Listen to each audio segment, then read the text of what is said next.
In 3 hours, my family will lose everything they stole from me. Right now, they're raising champagne glasses in a Hamptons mansion they can't afford, celebrating a battery I invented in their basement while they slept. My brother Blake stands on stage in a $5,000 tuxedo, preparing to demonstrate his miracle technology to investors who've bet $500 million on his smile. He has no idea the device in his hand is a bomb. Well, not literally. I'm not a murderer, but in 90 minutes, when he plugs it into that charger, the world will discover that Blake Reynolds is a fraud, his father is a criminal, and the girl they threw out in the rain last November, the one they said wasn't smart enough, polished enough, Reynolds enough, owns the only version that actually works. My finger hovers over the enter key. The article is ready. The evidence is irrefutable. The stock market is about to learn a very expensive lesson about stealing from engineers. They thought banning me from their party would keep me quiet. They forgot I'm the one who built their empire's foundation, and I know exactly where the load-bearing walls are. But to understand why I'm about to commit corporate patricide, you need to understand where this began. Not tonight. Not even last November when they kicked me out. 2 years ago. In a basement that smelled like mold and desperation. December 31st, 11:47 p.m., Seattle, Washington. The rain hammers against my apartment window with the kind of relentless fury that makes you wonder if the Pacific Northwest is punishing you personally. Inside my 400-square-foot studio, 3 server towers hum like mechanical lungs, and the blue glow of 4 monitors paints my face in ghostly light. I'm not crying. I stopped crying about the Reynolds family 6 months ago. My phone buzzes for the 47th time tonight. Mother. I don't need to look. Victoria Reynolds has called every 15 minutes since 9 p.m., which is midnight in New York, which is exactly when the champagne toasts would have started curdling in her guests' throats. I silence it and return to my screens. Monitor 1, live Bloomberg terminal, Reynolds Global Stock Ticker, RGL. Last price, $34.12. Down 68% in 3 hours.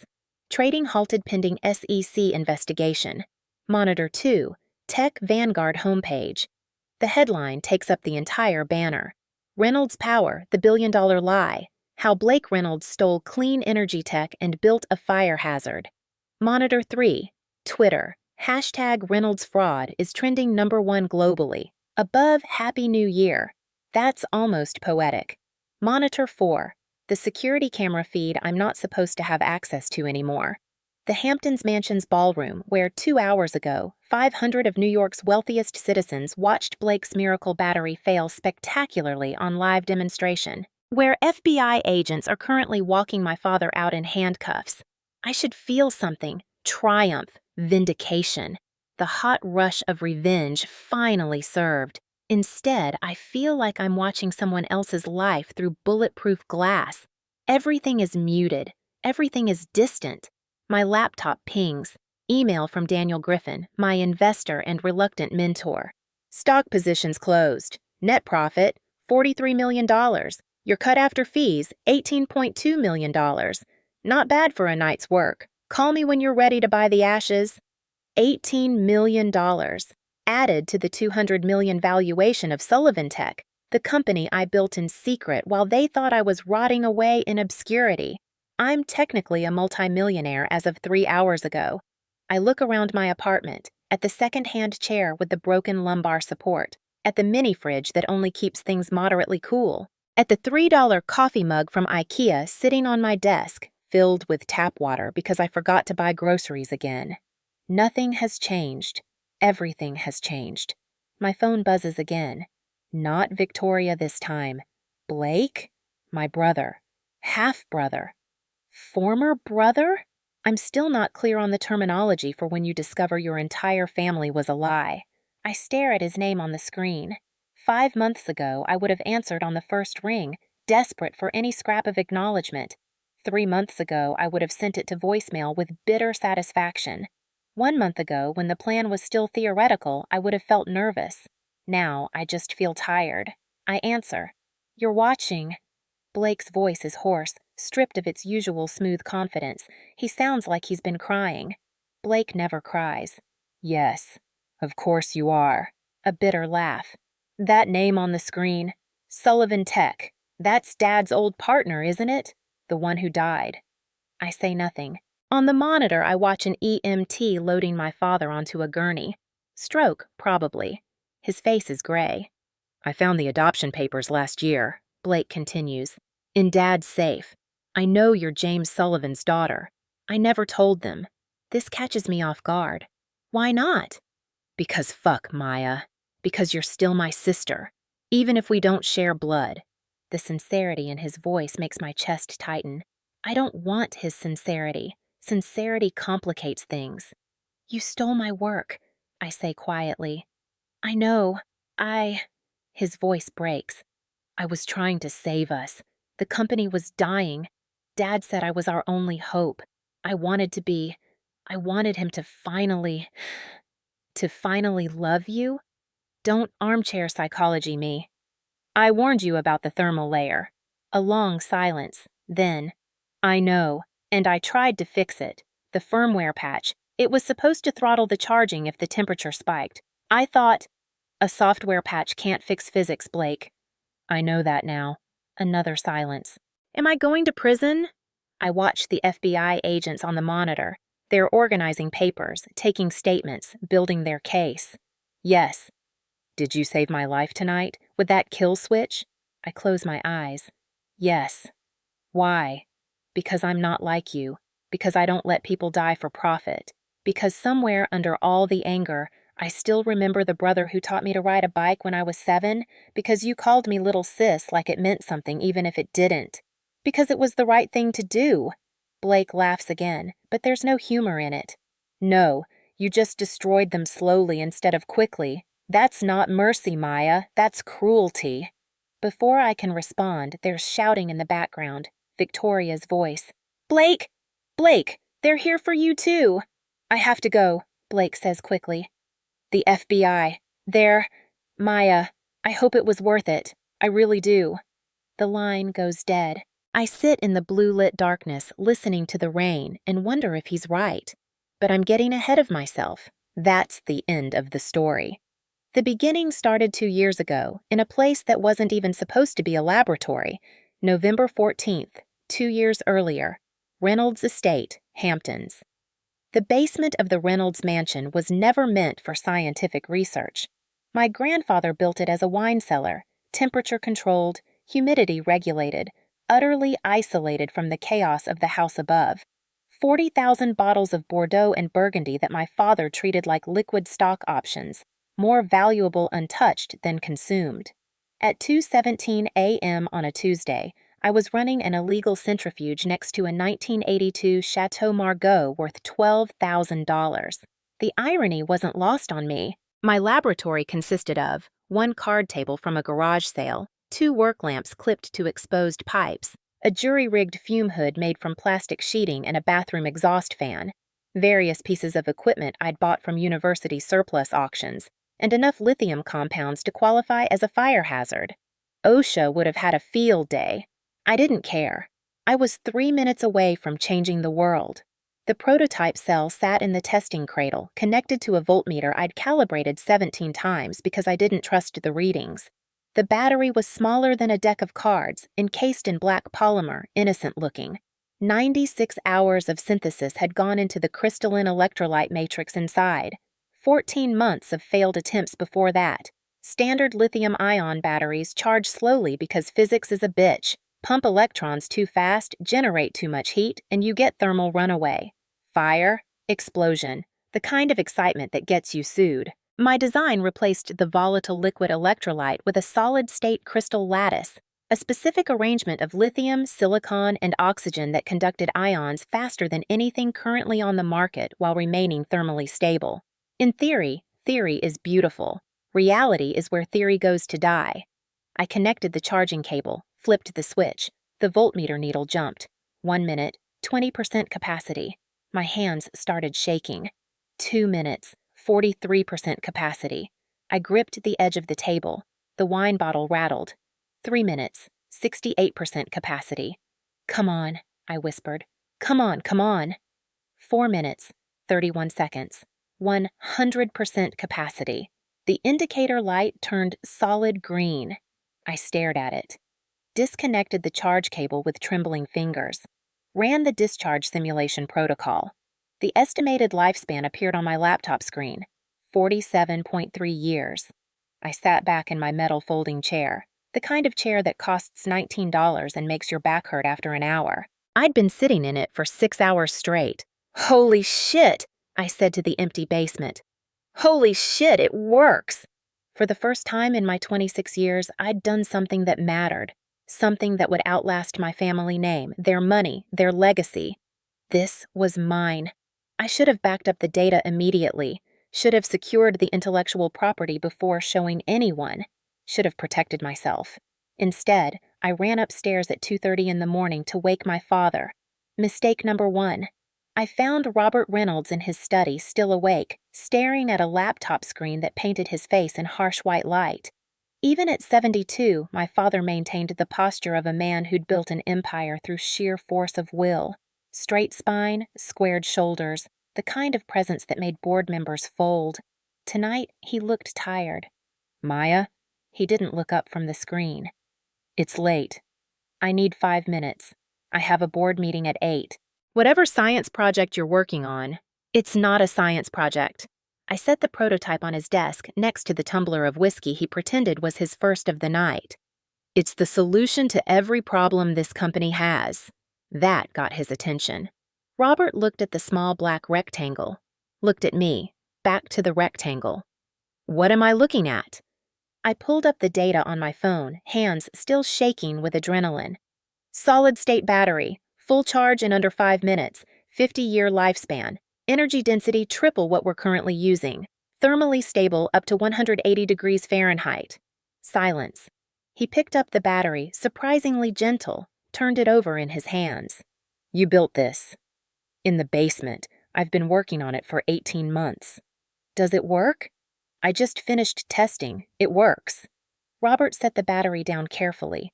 For a long moment, he said nothing, just looked at it like it was a photograph of someone he used to know. Then he picked up his phone and dialed. Blake, study. Now. Dad, it's 2:30. Now. He hung up, looked at me. For just a second, I saw something in his eyes that might have been pride. Or maybe it was just the reflection of the laptop screen. Hard to tell with Robert Reynolds. How much do you need to finalize it? 6 months of safety testing, environmental stress tests, cycle life validation, failure mode analysis. How much money, Maya? $50,000 for proper equipment, maybe $75,000 for... Done. He scribbled something on a notepad. I'll have accounting transfer it tomorrow. I felt something unclenching in my chest. Thank you. I was also hoping we could discuss lab space at the headquarters facility and maybe bringing on an assistant. We'll figure out the details. He waved a hand dismissively. Good work. 2 words. Good work. From Robert Reynolds, that was practically a ticker tape parade. I was still smiling when Blake walked in 7 minutes later, wearing Yale sweatpants and looking annoyed. My older brother, half-brother, though I didn't know it then, had the kind of face that photographed well. Symmetrical features, strong jawline, eyes that communicated confidence whether he felt it or not. At 31, he'd spent the last 3 years as VP of Strategy at Reynolds Global, a title that meant he attended meetings and looked good in photos while other people did the actual work. He wasn't stupid. Blake had graduated Harvard Business School with decent grades. He could read a balance sheet, charm investors, remember names at parties. He was good at being Blake Reynolds. He just wasn't good at building things. What's the emergency? Blake looked between me and our father. Did someone die? Your sister, Robert said, appears to have invented our future. He slid the battery across the desk. Blake picked it up, frowning. What is it? Revolutionary energy storage, I said. It'll make electric vehicles viable for long-distance travel, grid-scale renewable storage, medical devices, anything that currently uses conventional batteries. Huh. Blake turned it over. Looks like a phone battery. The casing is temporary. The chemistry is what matters. It charges in 5 minutes instead of 5 hours, and... This is from your basement thing? Blake looked at me with something between curiosity and skepticism. The project you've been avoiding family dinners for? I wasn't avoiding. Maya's been working 18-hour days for over a year, Robert interrupted. Show some respect. Blake's expression flickered, something I didn't recognize. Looking back, I think it was the first flash of resentment, though I was too naive to see it then. That's actually impressive, little sis. Blake set the battery down. So what's the plan? Patent it? License the tech? Print money? 6 months of testing first, I said. We need to validate. 6 months? Blake laughed. Maya, the company doesn't have 6 months. We're burning cash every quarter. The board's pushing for layoffs. Robert's jaw tightened. Blake. What? She should know the situation. We're not exactly swimming in runway here. I looked at my father. Is that true? We're managing. Robert's tone suggested the conversation was over. Blake, I'm putting you in charge of commercialization strategy. Maya continues technical development. This is a family effort. Something cold touched my spine. What does that mean? It means, Blake said, leaning back against the desk with casual confidence, we're going to make you rich, little sis, and famous. The way he said it should have been my second warning, but I was 26 years old, running on 4 hours of sleep and the high of scientific breakthrough. I was thinking about Nobel Prizes and TED Talks and finally being seen as more than the weird daughter who preferred circuit boards to cocktail parties. I was thinking about everything except the fact that sharks can smell blood in the water from miles away, and I'd just cut myself open in front of 2 very hungry sharks. When do we start? I asked. Blake smiled. How about tomorrow? November 17th, 2 years earlier. Robert's study 3 days. That's how long it took for family effort to become family takeover. The meeting was scheduled for 4 p.m. I'd spent the morning preparing, printed data packets, summary slides, technical specifications organized by audience expertise level. I'd even worn a blazer, not designer like Victoria's, but clean and professional. I wanted them to take me seriously. Blake was already in the study when I arrived, sitting in one of the leather chairs like he owned them, which, technically, he would someday. Victoria Reynolds swept in moments later, trailing expensive perfume and nervous energy. My mother, adoptive mother, not that I knew it, had the kind of beauty that came from maintenance. Regular facials, professional highlights, a wardrobe that cost more than most people's cars. At 56, she could still turn heads at charity galas. She was also terrified of being poor again, though I wouldn't learn that part of her story until much later. Darling, she kissed the air near my cheek. You look tired. Are you sleeping? I'm fine. You should try that new spa in Manhattan. They do these oxygen facials that are absolutely transformative. Victoria. Robert's voice cut through the small talk. Sit. We sat. Robert spread several documents across his desk. Incorporation papers, intellectual property agreements, org charts, the efficient machinery of business. Maya, you've created something extraordinary, he began. But bringing this to market requires more than technical expertise. It requires strategy, positioning, investor relations. Blake has agreed to lead the commercialization effort. I nodded. This was expected. I'll provide technical support, of course. Answer questions, troubleshoot issues. You'll do more than that, Blake said. We'll need you for demonstrations, media interviews. Actually, Robert interrupted, we've decided Maya will remain behind the scenes. I blinked. What? This industry is about perception, Victoria said gently. Investors want confidence. They want someone who can sell the vision. I can sell the vision. It's my vision. You're brilliant with the technical details, honey. But Blake has the presence, the connections. He knows how to work a room. Blake doesn't know how to work the battery. He'll learn, Robert said flatly. Maya, you're the engineer. Blake is the face. This is how successful companies operate. Specialization. The room felt smaller suddenly. Warmer. So I build it, I said slowly. And Blake takes credit? Not credit, Blake said quickly. We're a team. Family. Your name will be on the patents. Actually, Robert slid a document toward me. We need to formalize the intellectual property assignment. Standard procedure. The technology needs to be owned by Reynolds Global, not an individual. Legal liability issues. I picked up the paper, skimmed it. Hereby assigns all rights, title, and interest in patent application number pending to Reynolds Global Incorporated in exchange for compensation of $10,000. I looked up. You want me to sell the patent for $10,000? It's a formality, Victoria said. Your family. You'll benefit when the company benefits. A formality that transfers ownership to the corporation Blake will inherit. Silence. Robert's expression hardened. Maya, this isn't personal. This is business. The company needs this technology. You developed it using company resources. I developed it in your wine cellar with equipment I bought from garage sales. On company property, which makes it company IP. We're being generous offering anything at all. My throat felt tight. This is my work. 2 years of my life. And it'll be worthless if we can't bring it to market, Blake said. He sounded almost apologetic. Almost. Dad's right. You're amazing at the science, Maya. But the business side, the investor pitches, the manufacturing deals, that's not your strength. Let me handle what I'm good at. You handle what you're good at. I'm good at more than you think. Are you, though? Victoria's voice was soft, but it cut deeper than Robert's bluntness.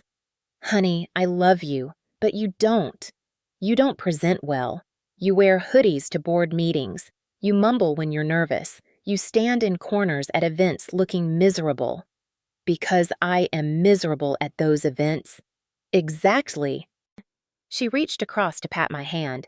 And that's fine. Not everyone is built for the spotlight. Blake is. He'll represent the technology beautifully, and you can keep doing what you love, working in your lab, creating things. Isn't that better than suffering through press conferences? I looked at the document, at the signature line, at my name, pre-typed at the bottom. I looked at Blake, who wouldn't meet my eyes. I looked at my father, who was already pulling up the next document on his laptop, this meeting already over in his mind. I need to think about it, I said. There's nothing to think about. Robert's patience was evaporating. This is how it's going to work, Maya. You can participate willingly or what? The temperature in the room dropped 10 degrees. Or we'll move forward without you, Robert said quietly. You're not the only engineer in the world. We'll hire a team to reverse engineer your prototype. It'll take longer, cost more, but we'll get there. And you'll have nothing except the memory of what you could have built. Victoria gasped. Robert! She needs to understand the stakes. He turned back to me.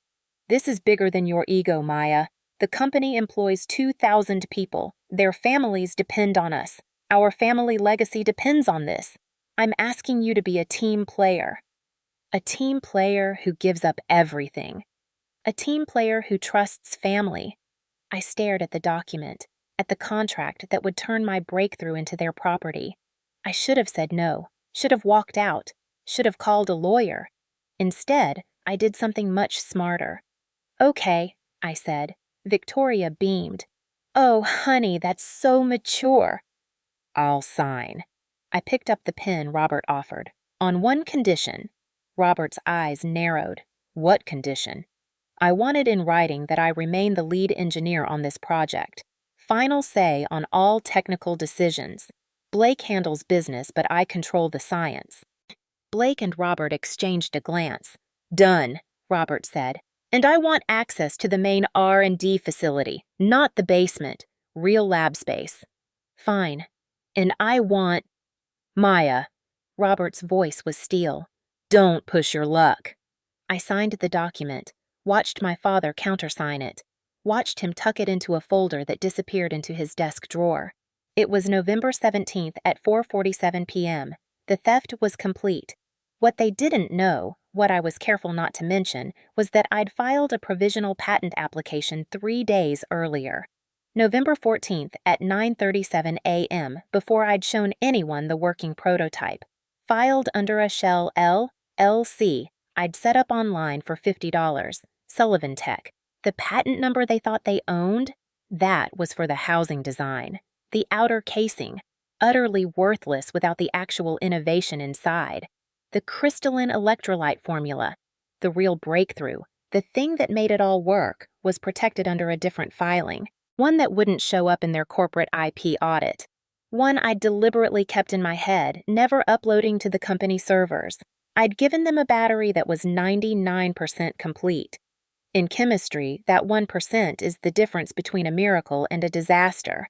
But they didn't know that yet, and I wasn't going to tell them. I smiled at Blake. "So, when do we celebrate?" "How about dinner?" Victoria suggested, relief flooding her voice. "The four of us. Like a family." "Perfect," I lied.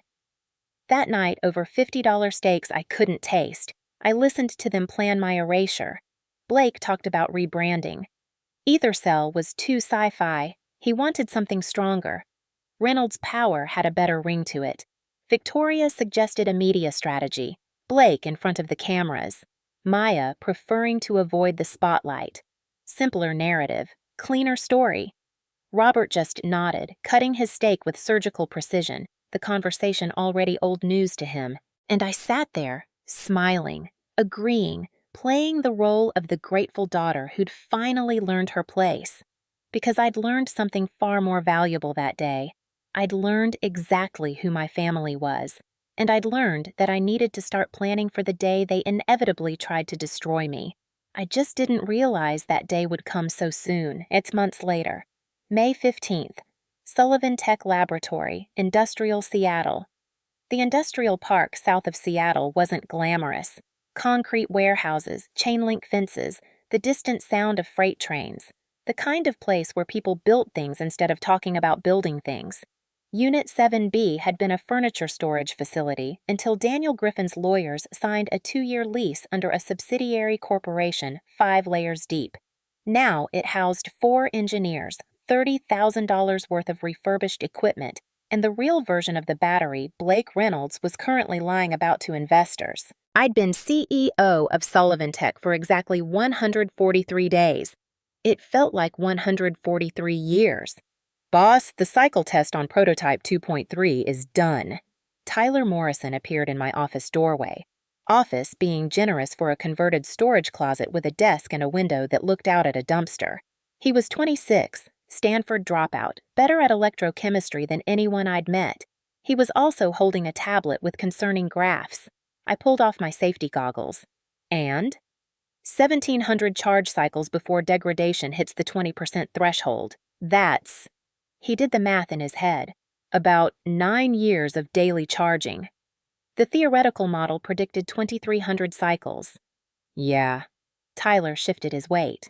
"We're off by about 25%. The crystalline matrix is stable, but there's some ionic pathway degradation we didn't account for.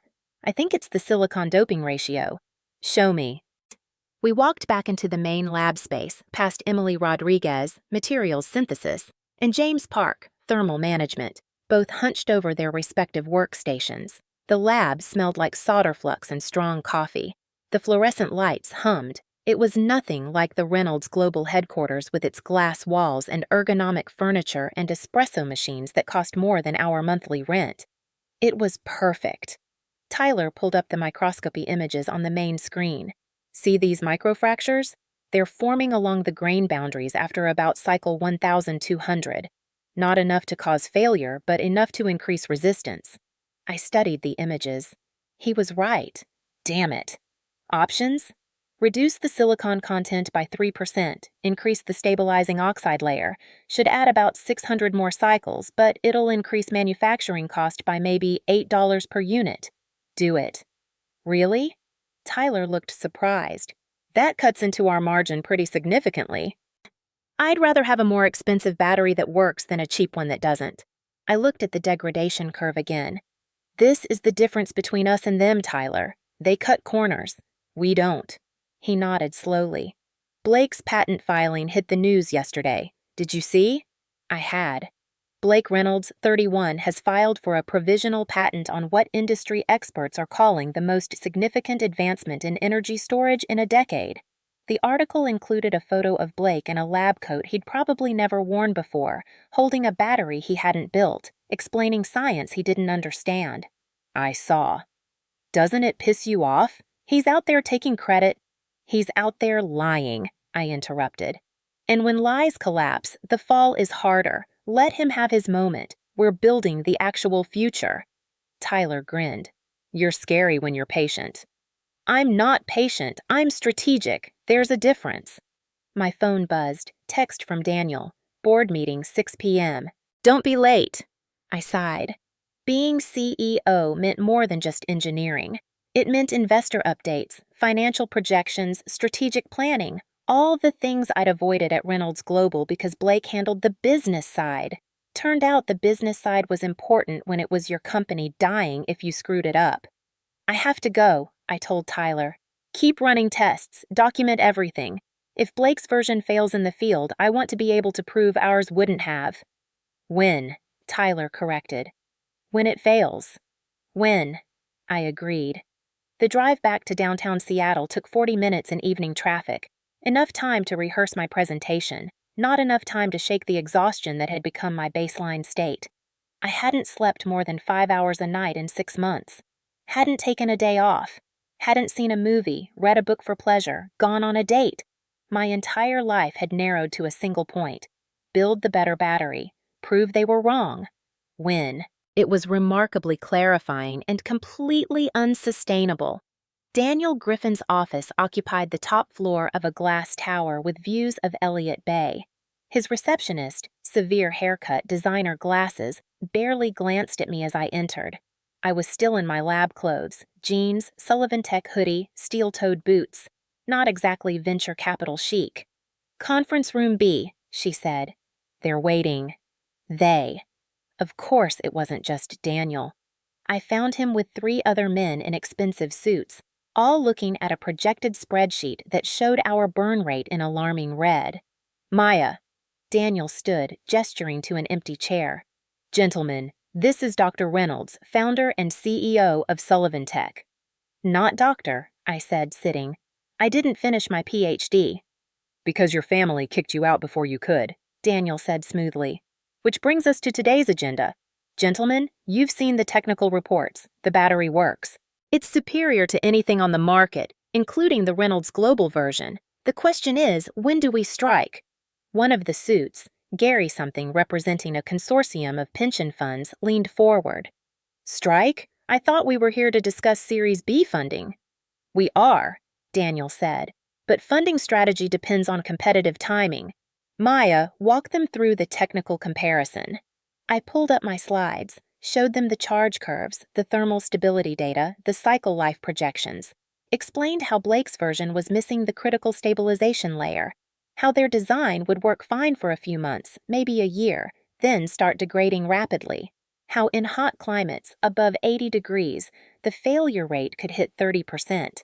So, they're selling a defective product, Gary said. They're selling an incomplete product, I corrected. There's a difference. It's not immediately dangerous, just inadequate. Have you warned them? Another investor asked. The room went quiet. Yes, I said. 6 months ago. They ignored me. So your plan is to let them launch, let them fail, then swoop in with the superior version. My plan, I said carefully, is to ensure that when the truth comes out, there's a working alternative available. I'm not trying to sabotage them. I'm trying to do it right. Daniel's smile was thin. How noble. Something in his tone made me look at him. Really look at him. For 6 months, I'd been so focused on the engineering, I'd barely paid attention to the business maneuvering happening around me. What are you not telling me? I asked. Can we have the room? Daniel said to the investors. They filed out, leaving us alone. Daniel walked to the window, hands in his pockets, looking out at the city. At 55, he had the kind of face that had earned its lines. Sharp cheekbones, gray temples, eyes that calculated risk like a computer running algorithms. The equity agreement you signed, he said finally. Have you read it closely? You gave me $2 million in funding for 40% equity, standard Series A terms. And the buyback clause? My stomach dropped. What buyback clause? Daniel turned, and there was something almost apologetic in his expression. Almost. Page 47, section 12.3. In the event of a qualified liquidation event, acquisition, merger, or IPO above 500 million valuation, I have the option to purchase your remaining equity at 10 times the Series A valuation. I did the math. Fast. That means you could buy me out for $20 million for a company worth $500 million. Correct. You'd own 98% of Sullivan Tech. Correct. The room felt like it was tilting. You've been planning this from the beginning. I've been planning my revenge from the beginning, Daniel said quietly. Your father didn't just steal from you, Maya. 28 years ago, he stole from me, a wind farm project in Nevada. We were partners. He manipulated the land rights, cut me out at the last second, walked away with $40 million while I took a regulatory fine that nearly destroyed me. So you're using me? I'm helping you. There's a difference. He moved closer, voice softening. You wanted revenge. I gave you the capital to pursue it. You wanted to build the real battery. I gave you the lab. You wanted to expose Blake's fraud. I'm giving you the platform. While positioning yourself to profit massively. Yes. No hesitation. No shame. Welcome to business, Maya. Everyone's using everyone. The question is whether it's mutual exploitation or parasitism. I'd argue we're the former. I stared at him, at this man who'd seemed like a mentor, an ally, maybe even a friend. Did you know about James Sullivan? I asked. About him being my real father? Daniel's expression shifted. Something genuine broke through. I suspected. Robert had a partner who died in a car accident around the time you were adopted. I could never prove the connection. The accident wasn't an accident. No, Daniel agreed. I don't believe it was. Did Robert kill him? I think Robert made sure James's brakes failed at an opportune moment, but I can't prove that either. He returned to his chair, suddenly looking tired. We're both orphans of Robert Reynolds' ambition, Maya. I lost a friend. You lost a father you never knew. The difference is, I'm old enough to have made my peace with using this for profit. You're still young enough to think revenge should be pure. It should be. Then you'll lose. He said it gently. Pure motives don't survive contact with reality. You can hate me for manipulating you. You can walk away right now, kill this company, start over. Or you can accept that we're using each other and move forward anyway. I wanted to scream at him, to flip the table, to tell him he was no better than my family. But he wasn't wrong. I'd known from the beginning that Daniel had his own agenda. I'd just been too focused on mine to care. And now, I was in too deep to quit. 50 employees depended on Sullivan Tech. The institute I was planning depended on the capital. The lawsuit against Reynolds Global depended on having a working alternative. I was trapped in a cage I'd walked into willingly. When were you planning to tell me? I asked quietly. When you were ready to hear it. Which apparently is today. And if I fight the buyback clause, you'll lose. It's ironclad. My lawyers made sure of it. He paused. But Maya, the clause only triggers if we succeed. If we destroy Reynolds Global and Sullivan Tech becomes valuable, which means we still need each other. I can't win without you. You can't win without me. That's not partnership. That's hostage-taking. It's survival, Daniel said. And isn't that what this has always been about? Surviving the people who tried to erase you? I looked out the window at the city below, at all those lights representing all those lives, going about their evening unaware that 2 people in a glass tower were planning corporate warfare. I need a drink, I said. I'll have Sarah bring whiskey. I need a drink alone. I stood, walked to the door. Maya, Daniel called. I turned. For what it's worth, he said. I am sorry. About James. About using you. About all of it. But I'm not sorry enough to stop. Neither are you. He was right about that, too. July 3rd, Maya's apartment, 11:47 p.m. Hacking into Reynolds Global's network was easier than it should have been. I'd set up their original security architecture 2 years ago, back when I was still trying to be helpful. Back when family meant something other than people who steal your work and throw you away. The IT department had updated the firewalls, changed most passwords, implemented two-factor authentication, standard precautions. But they'd left one account active, SYS_UPDATE_2024. I'd created it as a hidden administrator profile for system maintenance. Buried in the directory structure, no login interface, only accessible through command line. It was supposed to be temporary. They'd forgotten to delete it. Their mistake. My leverage. The first attempt took 3 weeks. The new firewall was actually competent. Someone had finally convinced Blake to hire real IT staff. I had to write custom scripts to probe for vulnerabilities, test different attack vectors, map the network topology from the outside. It was tedious, technical, and deeply illegal. I did it anyway. On July 3rd at 11:47 p.m., I finally broke through. The Reynolds Global Server Directory opened on my screen like a book I'd written myself. Email servers, file repositories, financial databases, everything. I sat there for a moment, breathing hard, realizing what I'd done. This wasn't clever IP protection. This wasn't legal maneuvering. This was cybercrime. If caught, I wouldn't just lose the lawsuit. I'd go to prison. My hands hovered over the keyboard. You can still back out, delete your tracks, walk away. Instead, I created a hidden folder in my home directory and started downloading.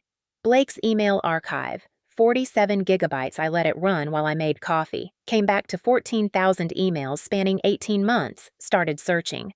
Subject, Reynolds Power, production timeline. From, Blake Reynolds. To, manufacturing director. Date, May 2nd. We need to accelerate. Board wants product announcement by August. Can we start production runs now? Reply from manufacturing. Mr. Reynolds, we haven't completed safety testing. The thermal management layer Maya specified. Blake's response. Maya is no longer with the company. The design is finalized. Begin production. I flagged it, kept searching. Subject.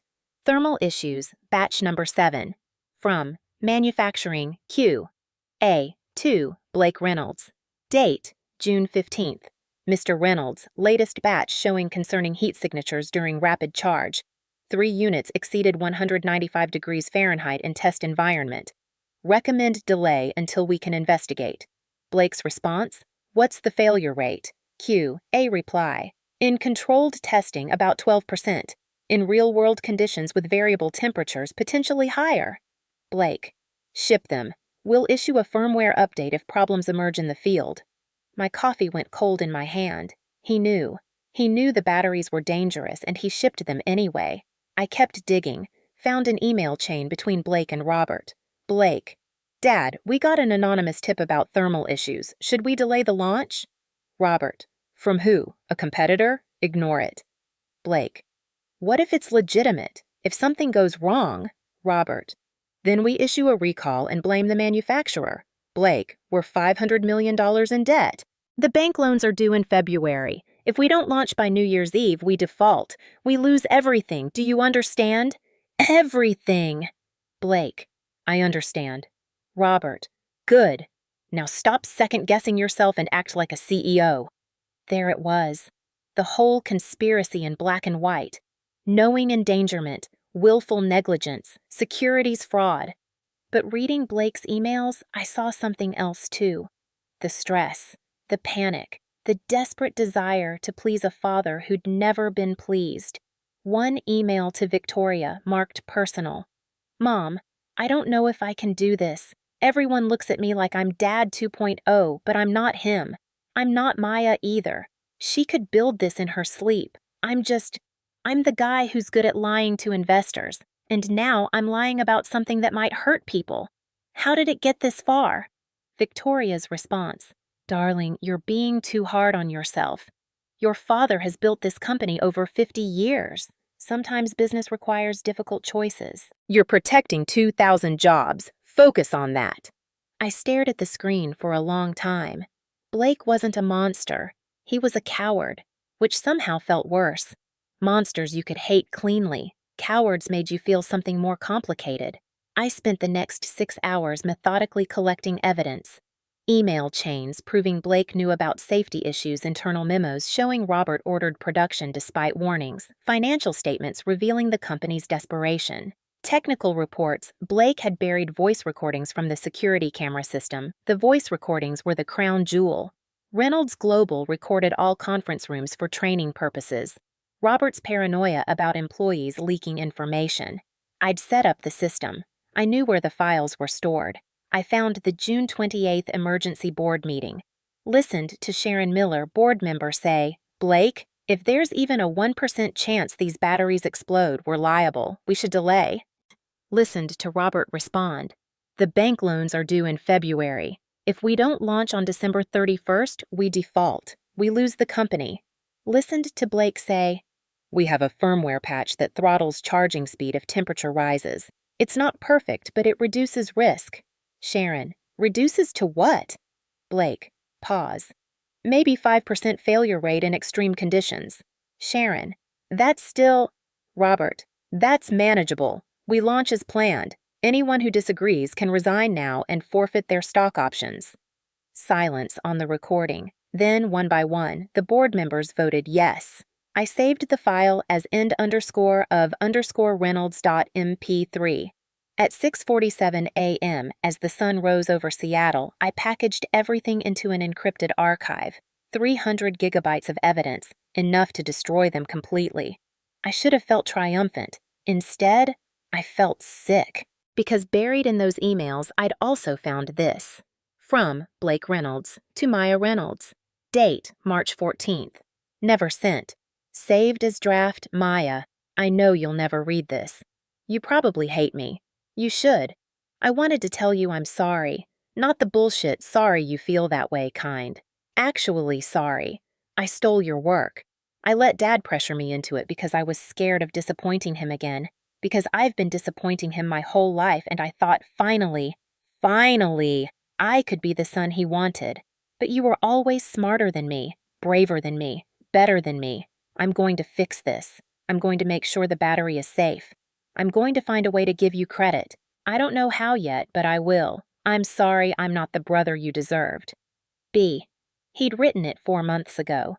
Never sent it, and then kept shipping dangerous batteries anyway. I closed the laptop and walked to my window, watched the traffic starting to build on I-5, watched normal people driving to normal jobs, living normal lives where they didn't have to choose between justice and mercy. My phone rang. Tyler. "Boss, we have a problem." "What kind of problem?" "The humidity testing. We ran prototype 2.4 in high heat, high humidity conditions, like Florida in August. There's a 5% failure rate. Thermal runaway. Not as bad as Reynolds' version, but still." My stomach dropped. 5%? "Yeah, it's an edge case. You'd need sustained temperatures above 90 degrees plus 70% humidity for multiple charge cycles, but it can happen." "So our battery isn't perfect either." "No battery is perfect, Maya, but 5% is a hell of a lot better than their 30%. We can fix it with better thermal management, or we disclose the limitation and—" "We disclose it," I said immediately. "Update all documentation. Add warning labels. I want complete transparency." "That'll scare investors." "I don't care. We're not them, Tyler. We don't hide the flaws." Silence on the other end. Then, "You okay, boss? You sound—" "Tired. I'm just tired." After he hung up, I sat on my floor and laughed. The sound was ugly, hysterical. I was planning to destroy my family for doing exactly what I'd been tempted to do. Hide the edge cases. Prioritize victory over safety. The difference was I'd chosen disclosure. But how much of that was ethics? And how much was fear of becoming Blake? December 15th, 3:42 p.m. My phone rang with a number I hadn't seen in 7 months. "Maya, darling, how are you?" Victoria's voice was bright, brittle, the tone she used with difficult donors at charity events. "Fine, you?" "Oh, you know, busy with the holidays. The house is just chaos with preparations." A pause. "I'm calling about New Year's Eve." My heart jumped despite myself. "Yes?" "The launch party, at the estate. Blake's doing the big demonstration. There will be press, investors, senators." It's going to be quite the event. Sounds like it. Another pause, longer this time. Maya, I need you to not come.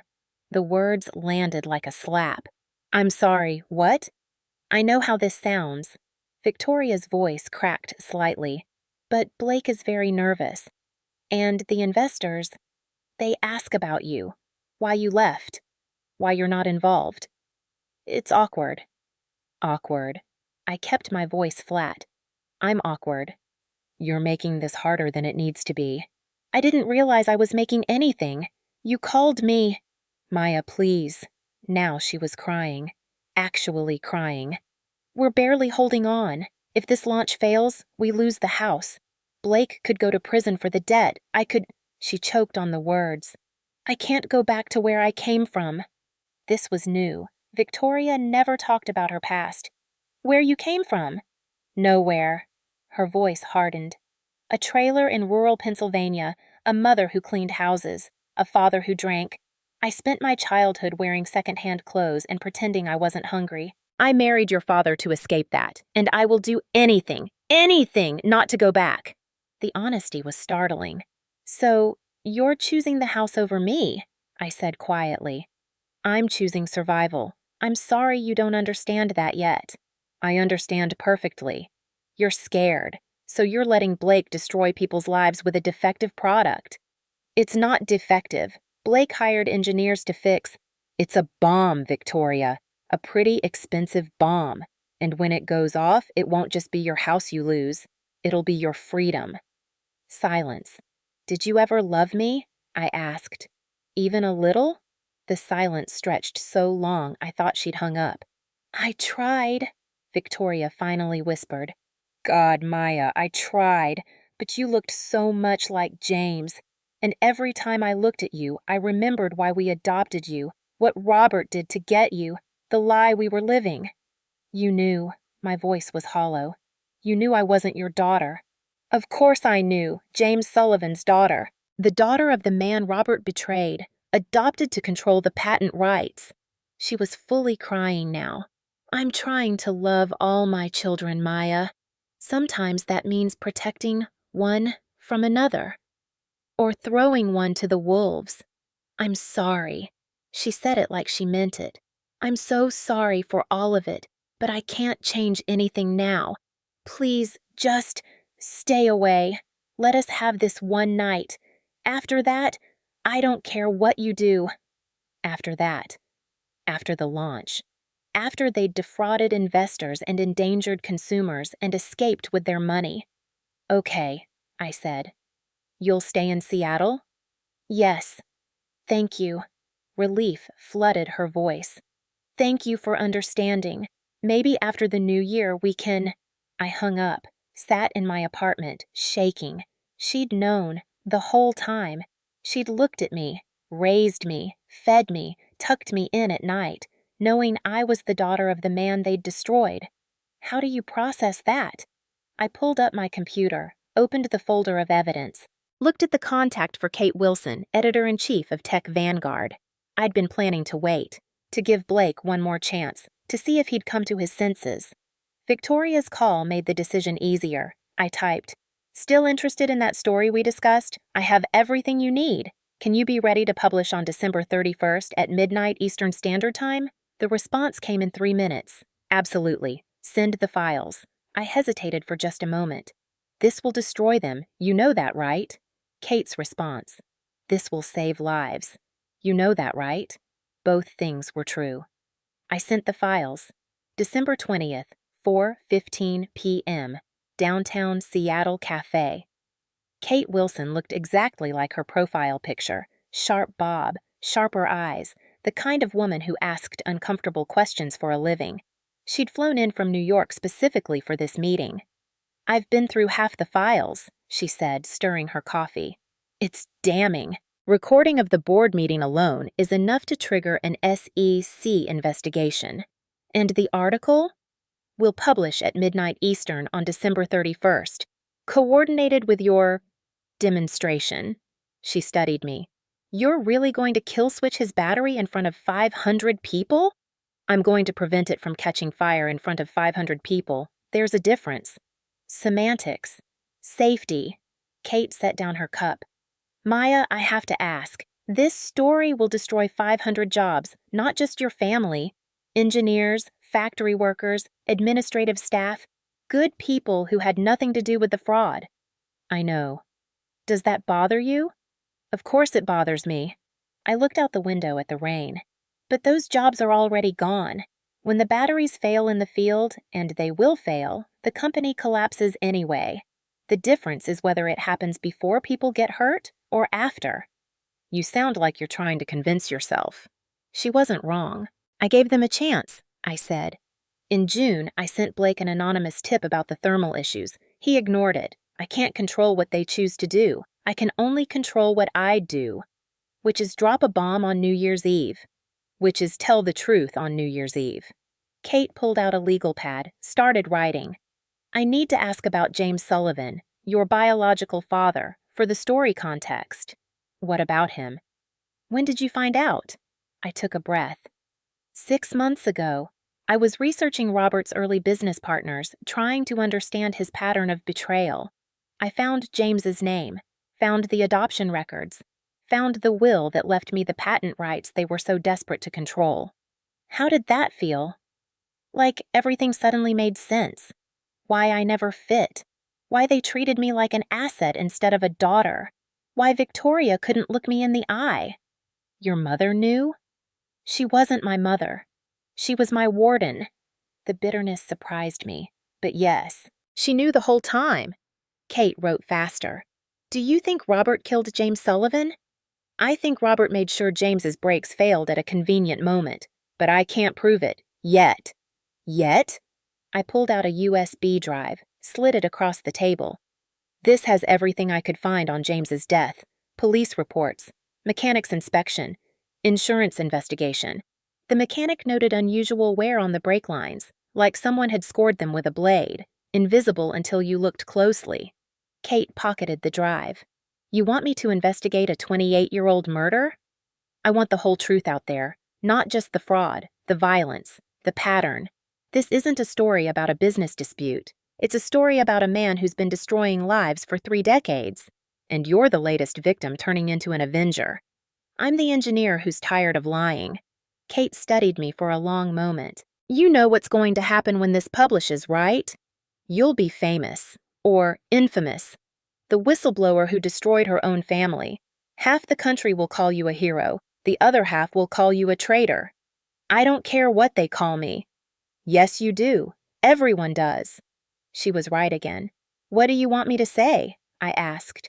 That I'm doing this for noble reasons? That I'm a pure-hearted truth seeker? I'm not. I'm angry. I'm hurt. I want them to feel what they made me feel, but I also genuinely believe they're dangerous. Both things are true. Kate smiled. That's the quote I'm using, the honest one.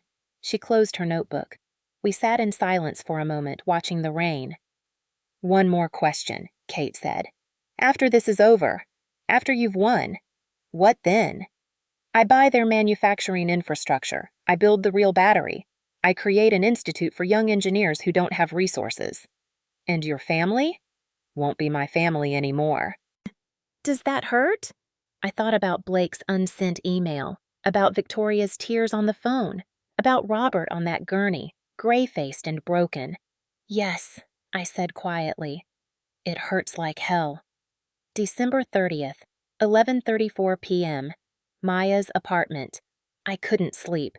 I'd been staring at my laptop screen for 3 hours, cursor hovering over the send button that would release the prepared statements to Tech Vanguard, the SEC, and the FBI. One click. That's all it would take. My phone buzzed. Text from Tyler. Boss, we have a problem. My stomach sank. Problems at 11:34 p.m. were never small. I called him.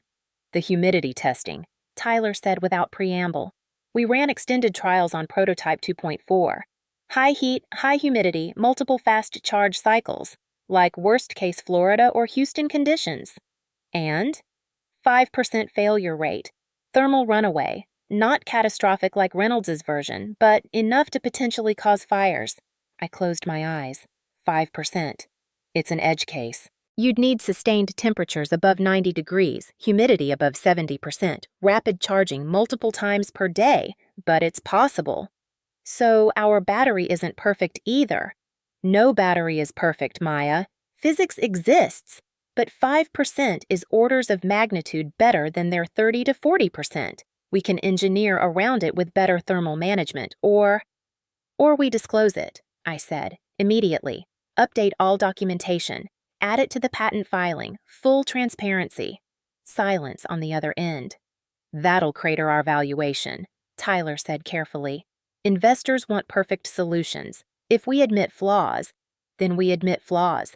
That's the difference between us and them, Tyler. They hide the truth. We don't. Even if it costs us? Especially if it costs us. After I hung up, I opened the Sullivan Tech patent application. Added a full disclosure section. Under sustained high temperature, high humidity conditions, greater than 90 degrees Fahrenheit, greater than 70% humidity, with rapid charge cycling, this design exhibits a 5% failure rate due to moisture infiltration of the crystalline matrix. Recommended mitigation, environmental sensors, and charge rate limiting in extreme conditions. Full safety protocols included in Appendix C. I submitted the update to the patent office, sent copies to Daniel, to the engineering team, to our lawyers. My phone rang immediately. Daniel. What the hell are you doing? He sounded livid.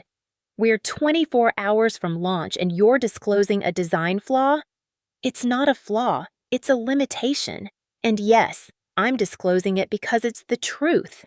This will destroy our competitive advantage. No, it'll prove we're honest. Blake's hiding his 30% failure rate. We're disclosing our 5%. When his blows up, literally, and ours doesn't, investors will remember who was transparent. You're gambling our entire strategy on ethics? I'm gambling that being ethical is better strategy than being criminal. Daniel was quiet for a long moment. You really believe that? I have to believe that. Otherwise, what's the point of any of this? Another pause. Then, you're either going to be a billionaire or completely broke. There's no middle ground with you. I can live with that. After he hung up, I walked to my window. Seattle at night, rain-slicked streets reflecting neon. Somewhere out there, Blake was probably rehearsing his speech. Victoria was probably micromanaging the florists. Robert was probably reviewing financial projections, calculating how many millions they'd need to extract before reality caught up. And I was about to end their world. I pulled up Blake's unsent email. Read it again. I'm sorry I'm not the brother you deserved. I started typing a response. Stopped. Deleted it. Started again. Blake, I found the draft you never sent. I'm sorry too. Sorry that Dad made us compete instead of collaborate. Sorry that you felt you needed to steal instead of share. Sorry that we both wanted his approval more than we wanted to be honest. I'm going to destroy the company tomorrow. You probably know that already, and I'm not sorry about that part. You made choices. You shipped dangerous batteries. You put profit over safety. But I want you to know, the kill switch isn't meant to humiliate you. It's meant to keep people from getting hurt, including you. I wish things had been different. I wish we'd been the family we pretended to be. We weren't, and I can't forgive that. But maybe someday I'll understand it. M. I stared at the message for 10 minutes, then deleted it. Some things didn't need to be said. At 1:47 a.m., I gave up on sleep. Made coffee, sat at my desk, opened a new document, wrote a single sentence. Tomorrow, I'll find out if justice feels different from revenge. Stared at it. Added. Prediction. It won't. My phone buzzed. Unknown number. Text message. I know what you're planning. We need to talk. B. Blake. He knew. Of course he knew. He wasn't stupid, just weak. I typed, nothing to talk about. His response came immediately. Please, give me one chance to fix this. I'll recall the batteries. I'll give you credit. I'll testify against Dad if that's what it takes. Just don't do this publicly. Don't destroy 2,000 jobs. I stared at the message. This was the moment. The last off-ramp before total war. If I stopped now, if I gave Blake this chance, maybe he'd actually follow through. Maybe we could resolve this quietly. Maybe I could have some kind of family left. Or maybe he was lying. Again. I looked at the evidence folder, at the emails where he'd ignored warnings, at the board meeting recording where he'd voted to ship dangerous products, at the financial statements showing how desperate they were. Even if Blake wanted to fix it now, Robert wouldn't let him. The board wouldn't let him. They were in too deep. I typed, "You had 6 months of chances. You chose profit every time. Live with it." Blake, "Maya, please, I'm begging you. I'll do anything." Me, "Then you should have done anything 6 months ago. It's too late now." Blake, "It's not too late. It's never too late. We're family." Me, "No, we're not." We never were. I blocked his number, looked at the clock. 2:03 a.m. In 22 hours, the ball would drop in Times Square. In 22 hours, the Reynolds family would discover what it's like to have everything taken away. In 22 hours, I'd find out if winning felt better than this empty, exhausted dread. I pulled up the final version of the Tech Vanguard article. Kate had done beautiful work, devastating work.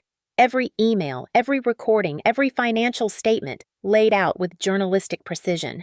The headline, "The Billion-Dollar Lie: How the Reynolds Family Built Their Empire on Stolen Tech, Broken Safety Standards, and a Dead Partner's Daughter." Subhead, "Maya Sullivan, biological daughter of murdered engineer James Sullivan, exposes decades of fraud and saves her family from themselves."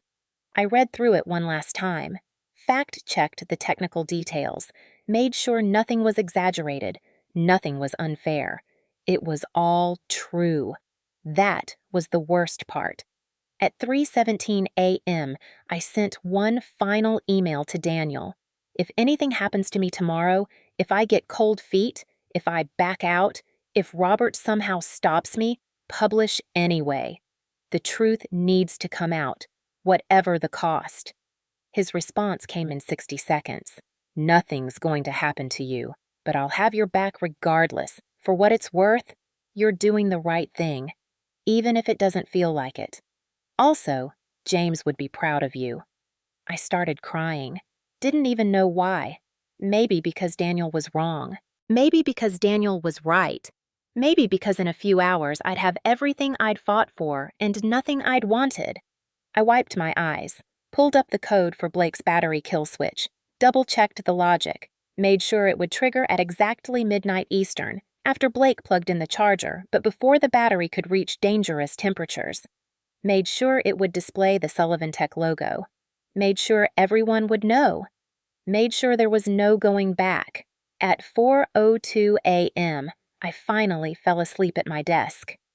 I dreamed about basements, about wine bottles worth more than human lives, about a brother who taught me to ride a bike and then forgot how to be human, about a father I never knew, driving on a dark road with failing brakes, about revenge that tasted like ashes before you'd even swallowed it.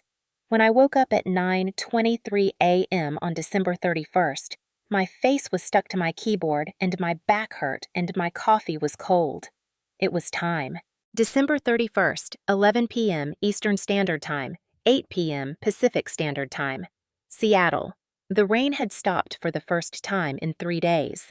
Through my apartment window, I could see the Space Needle lit up for New Year's, a needle of light against the black sky. In 2 hours, fireworks would explode over Elliott Bay. People would kiss. Champagne would flow. The world would celebrate another year survived. I was about to ruin approximately 500 people's evening. My setup looked like something from a cyber thriller. 4 monitors, multiple live streams, encrypted communication channels, stock tickers, news feeds. Daniel was on video call in one corner, his face blue-lit and tense. Tyler had offered to be here too, but I'd sent him home. This needed to be on me alone. Monitor 1, Bloomberg Terminal. Reynolds Global Stock, $117.45, up 8% on the week. Investor confidence was high. They thought they were buying the future. Monitor 2, live stream of the Hamptons Mansion ballroom. The camera was hidden in the chandelier's crystal. one of 12 feeds I still had access to from when I'd installed the security system. Blake didn't know they existed. Monitor 3, Tech Vanguard's backend. The article was loaded, scheduled, waiting. Monitor 4, the kill switch interface. A simple command window. One line of code. Enter to execute. "You still with me?" Daniel asked from the video call. "Yeah?" "Stock positions are locked. We're shorting Reynolds Global at maximum leverage. If this works..." "When it works." "When it works," he corrected, "we'll net about $43 million. Your cut is 18.2. Numbers. Everything was numbers with Daniel. Lives reduced to profit margins. "I don't care about the money," I said. "Yes, you do. You just care about other things more." He leaned closer to his camera. "Maya, are you sure? Last chance to back out." I looked at the live stream. The ballroom was transforming into something from a fairy tale, or a nightmare, depending on your perspective. White silk drapes, ice sculptures catching the light, a champagne fountain that probably cost more than my apartment's annual rent, 500 guests in tuxedos and gowns, laughing, drinking, completely unaware. "I'm sure." "Then I'll see you on the other side. One way or another." The Hamptons, 11:15 p.m. Eastern Standard Time. The camera feed gave me a god's eye view of the party. I zoomed in on familiar faces. Robert Reynolds stood near the bar, surrounded by 3 men in dark suits, the investment bankers who held the mortgage on the estate. Even from this angle, I could see the stress in his posture. He was drinking scotch faster than he should, sweating despite the air conditioning. Victoria floated through the crowd in a silver gown that probably cost $30,000. She was smiling, touching arms, playing the gracious hostess, but I'd grown up reading her micro-expressions. The smile never reached her eyes. Her left hand kept touching her necklace, a tell that she was anxious. And Blake. He was backstage, visible through a side camera, pacing, checking his phone, adjusting his bow tie for the 15th time. The battery prototype sat on a pedestal next to him, sleek, silver, glowing with blue LED accents. Beautiful, deadly. I watched him pull out his phone, start typing, stop, delete whatever he'd written. He did this 3 times, trying to text me, probably. My phone was on silent. Had been for hours. Blake ran a hand through his hair, took a deep breath, walked to the stage entrance. "Showtime," I whispered, 11:30 p.m. Eastern Standard Time. The lights in the ballroom dimmed. The orchestra's waltz faded into silence. A spotlight cut through the darkness, hitting center stage. Blake walked out to applause. I'd forgotten how good he was at this. The smile that looked genuine. The confident stride. The way he waved like he was already victorious. To the people in that room, he looked every inch the visionary CEO about to change the world. Only I could see his hands shaking slightly as he gripped the podium. "Ladies and gentlemen," Blake began, his voice smooth, practiced. "Distinguished guests, friends, tonight we don't just ring in a new year, we ring in a new era." The applause was enthusiastic. I recognized senators, tech moguls, venture capitalists, people who'd bet hundreds of millions on Blake's smile. "For a century, mankind has been limited by energy storage," Blake continued. "Batteries that die too quickly, charge too slowly, pollute our planet." I looked at this problem and asked, what if we could change everything? You didn't look at anything. I did, in a basement, for 2 years. But I kept quiet, let him perform. "I spent 3 years in the laboratory," Blake lied, his hand over his heart. "Nights where sleep felt impossible, days where I forgot to eat." Driven by a singular vision, to unlock energy storage that could power our future. Behind him, the screen displayed graphs I'd created, data I'd generated, projections I'd calculated, all branded with the Reynolds Global logo. "And tonight," Blake said, his voice rising, "I'm proud to present the Reynolds Power Cell, the first battery that charges in 5 minutes, lasts 50 years, and will revolutionize everything from electric vehicles to grid-scale storage." The applause was deafening. Blake gestured to the pedestal. A stagehand wheeled it center stage. The battery gleamed under the lights, looking like something from the future. It was something from the future, just not the safe version. "To prove this technology works," Blake said, "at exactly midnight, when the ball drops in Times Square, I'll plug this unit into a high-voltage rapid charger. Lev on stage. You'll watch it charge in real time. You'll see the future happen before your eyes." The crowd loved it. They were already reaching for their phones, ready to film the moment. I checked the time, 11:47 p.m., 13 minutes, 11:50 p.m., Eastern Standard Time. My hands were steady on the keyboard. Years of fine motor control, calibrating sensitive equipment, writing code that couldn't afford errors. Steady hands were second nature. My heart was hammering like it wanted out of my chest. Daniel's face appeared in the video window.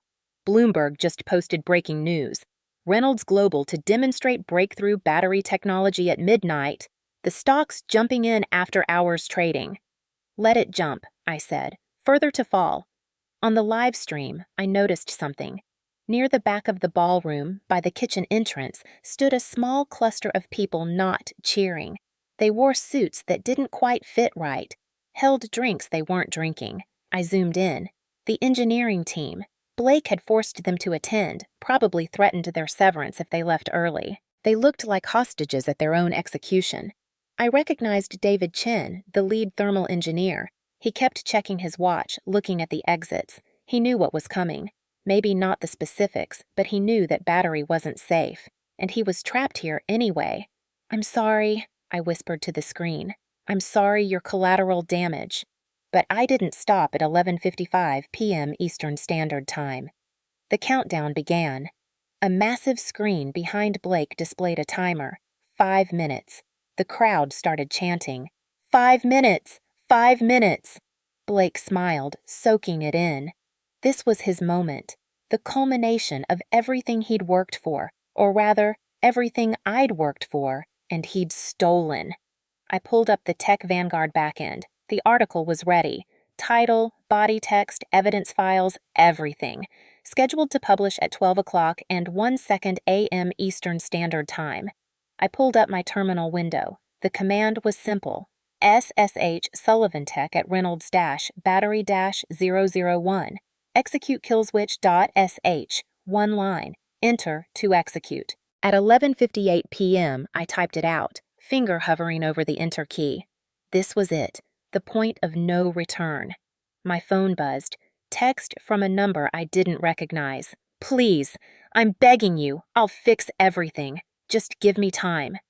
B. He'd gotten a new phone. Found my number somehow. I looked at the live stream. Blake was on stage, smiling, waving, completely unaware that his world was about to end.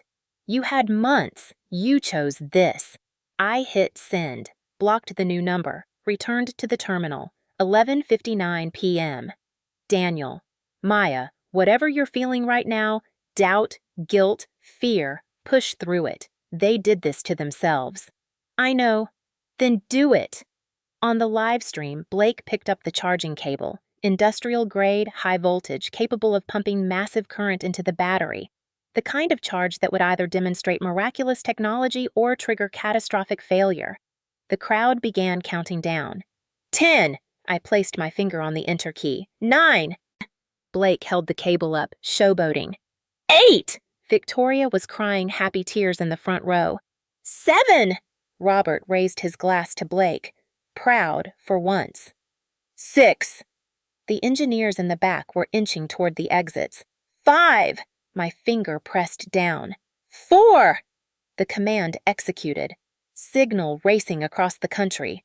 3. Blake inserted the cable into the battery port. 2. The charging indicator lit up blue. Beautiful. Perfect. 1. Happy New Year! Fireworks exploded outside. Champagne corks popped. The band struck up Auld Lang Syne. Blake stood there triumphant as the battery began to charge. The blue LED pulsed once, twice, 3 times, and then, at exactly 12:32 a.m., it turned orange. Blake looked down. His smile faltered. He tapped the battery. "Just Slight calibration issue, he said into the microphone, laughing nervously. The orange light flickered. The screen behind him, the one showing charging status, suddenly went black. Then text appeared. White letters on black background.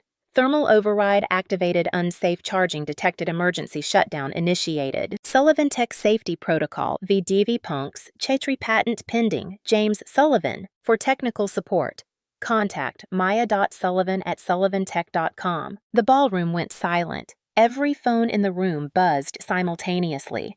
The journalists, the investors, the guests, all receiving the same push notification from Tech Vanguard. Breaking, Reynolds power battery, stolen technology, falsified safety data, criminal fraud. I watched the faces on the live stream change, confusion turning to shock, shock turning to anger. Phones coming out, people reading, voices rising. Blake stared at the screen behind him, at my name, at my father's name. He looked directly into the hidden camera, like he knew I was watching. His expression wasn't anger. It was worse than that. It was devastation. 12:03 a.m. Eastern Standard Time. The ballroom descended into chaos. "Is this true?" someone shouted, a man in a tuxedo pushing through the crowd toward the stage. "You stole this from your sister?" "No, Blake stammered into the microphone. "This is a hack, a competitor." "There's a recording," another voice. Someone had found the board meeting audio file in the Tech Vanguard article. They played it from their phone, turned up loud. Robert's voice. "If we don't launch by New Year's Eve, we default. We lose everything." Blake's voice. "What about the safety issues?" Robert's voice. "Fix it in a firmware update after launch." The crowd's murmur turned to a roar. Blake tried to speak. "If everyone would just—" A woman threw her champagne at the stage. It shattered near Blake's feet. "My pension fund invested $20 million, she screamed. "You lied to us." Security guards rushed the stage, but they didn't know who to protect. Blake? The battery? The guests? Robert pushed through the crowd, gray-faced. "Everyone, please! This is a misunderstanding." "A misunderstanding?" The head of a major venture capital firm stood up. "I just read the article. There are emails, recordings, technical reports you buried. This isn't a misunderstanding. This is fraud." Robert grabbed the microphone from Blake. "My daughter is mentally unstable. She's trying to sabotage—" "Your adopted daughter," someone corrected, reading from their phone. "The biological daughter of your former partner, James Sullivan, who died under suspicious circumstances." "Jesus Christ, Robert, did you kill him?" The word kill rippled through the crowd like a shockwave. Victoria was standing near the stage, her face pale, swaying slightly. She looked like she might faint. Blake just stood there, frozen, staring at his hands, at the charging cable, at the battery that had betrayed him, at everything falling apart. Seattle, 9:05 p.m. Pacific Standard Time. I should have felt victorious. The stock ticker showed Reynolds Global in free fall. $117 to $89 in 3 minutes. Trading halt triggered. SEC investigation pending. Social media was exploding. Hashtag Reynolds fraud trending #1 worldwide. Above Happy New Year. Above everything. My inbox was flooding with media requests. CNN, CNBC, Wall Street Journal. Everyone wanted the whistleblower who'd destroyed her own family. Daniel was laughing on the video call, actually laughing. "We did it! Maya, we actually—" I closed the laptop, walked to my window, pressed my forehead against the cold glass, and felt absolutely nothing. No triumph, no vindication, no satisfaction. Just a vast, echoing emptiness where something should have been. My phone rang, the old number. Blake. Against every instinct, I answered. "You're watching." Blake's voice was hoarse, wrecked. Background noise of shouting, chaos. "Yes." That name on the screen. Sullivan Tech. James Sullivan. A bitter, broken laugh. "I found the adoption papers last year. In Dad's safe. I knew you were his daughter. I never told them." I closed my eyes. "Why not?" "Because you're still my sister." His voice cracked. Even if we don't share blood, even if Dad adopted you to control patents, even if this whole thing was built on lies, you're still my sister, Maya. I'm not. I taught you to ride a bike. Remember? You were 7. You kept falling and I kept picking you up. You called me your hero. He was crying now, actually crying. I was your hero once. The memory hit like a physical blow. Summer afternoon, the driveway, Blake running beside me with his hand on the bike seat. I got you, little sis. I got you. That was before you became him, I whispered. I know. God, Maya, I know. I tried to. He choked on the words. I tried to fix it. The firmware patch, it was supposed to throttle the charging if temps spiked. I thought if I could just. A software patch can't fix physics, Blake. I know that now. Silence, except for his ragged breathing. Did you save my life tonight, with the kill switch? I looked at my terminal, at the code I'd written, the safety protocol that had prevented thermal runaway. If I hadn't intervened, that battery would have caught fire on stage, would have sent Blake to the hospital, might have killed him. Yes. Why? Because you taught me to ride a bike. Because you called me little sis. Because somewhere under the coward and the thief is the brother who used to protect me. Because it was the right thing to do. Blake laughed, but it was the sound of something breaking. Right? You just destroyed 2,000 jobs. You made Mom's worst nightmare come true. She's going to lose everything, end up right back where she started. You sent Dad to the hospital. Did you know that? He had a stroke, Maya, right there in the ballroom. He's in an ambulance now. My chest tightened. Is he? He'll live. Paralyzed on one side, probably, but alive. So, congratulations. You didn't kill him. You just took everything that made him him. He did that to himself. Did he? Or did you do it to him? Blake's voice was pure venom now. You sat in your apartment for 6 months planning this. You could have come to me, warned me, worked with me, but you wanted this. You wanted to humiliate us publicly. You wanted revenge. I wanted justice. Bullshit! He was shouting now. Justice would have been a lawsuit, a settlement, quietly forcing us to recall the batteries. This? This is scorched earth, Maya. This is you burning down the house because you couldn't live in it anymore. He wasn't wrong. I gave you chances, I said quietly. The anonymous tip in June. You ignored it. I gave you the truth and you chose profit. I chose survival. The company was dying. 2,000 people depend on us for their livelihood and you just... His voice broke again. There are engineers in this room who did nothing wrong. Factory workers, administrative staff, good people who will lose their jobs because you couldn't separate them from us. Those jobs were already gone, I said. When your batteries failed in the field, if they failed, we don't know that they would have. I do. I ran the simulations. 30% failure rate in real-world conditions. You would have killed people, Blake. Silence. Then, quietly. I know. 2 words that changed everything. You knew? I suspected. The engineers kept saying. But Dad said we didn't have time. We didn't have money. We didn't have options. And I believed him because I wanted to believe him. Because if I admitted the batteries were dangerous, I'd have to admit I was dangerous. That I'd become exactly what I swore I'd never be. He was crying harder now. Ugly, broken sobs. I'm sorry, he gasped. Maya, I'm so fucking sorry for all of it. For stealing your work, for kicking you out, for not being strong enough to stand up to Dad, for... There was a commotion in the background. New voices, official voices. Blake Reynolds? A man's voice, authoritative. FBI. We need you to come with us. No, no, no, no. Blake's panic was visceral. Maya, please, tell them this was a mistake. Tell them... Mr. Reynolds, put down the phone. Maya! It was a scream, pure terror. Help me, please. I'll do anything. I'll testify against Dad. I'll give you everything. Just please don't. The line went dead. I sat there with the phone pressed to my ear, listening to nothing. Listening to the sound of my brother being arrested. The brother who taught me to ride a bike. The brother who stole my future. The brother who was both of those people and neither of them. I set the phone down. My hands were shaking now that it was over, now that I'd won.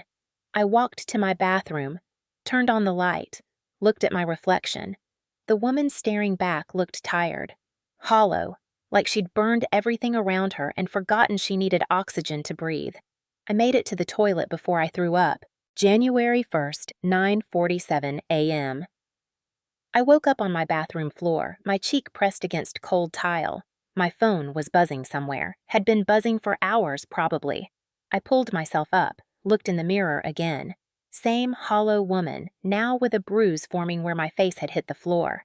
My inbox, 247 unread messages.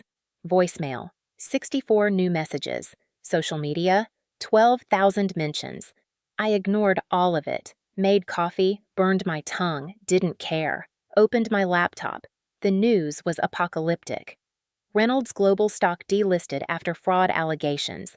FBI arrests CEO Blake Reynolds, Chairman Robert Reynolds on federal fraud charges.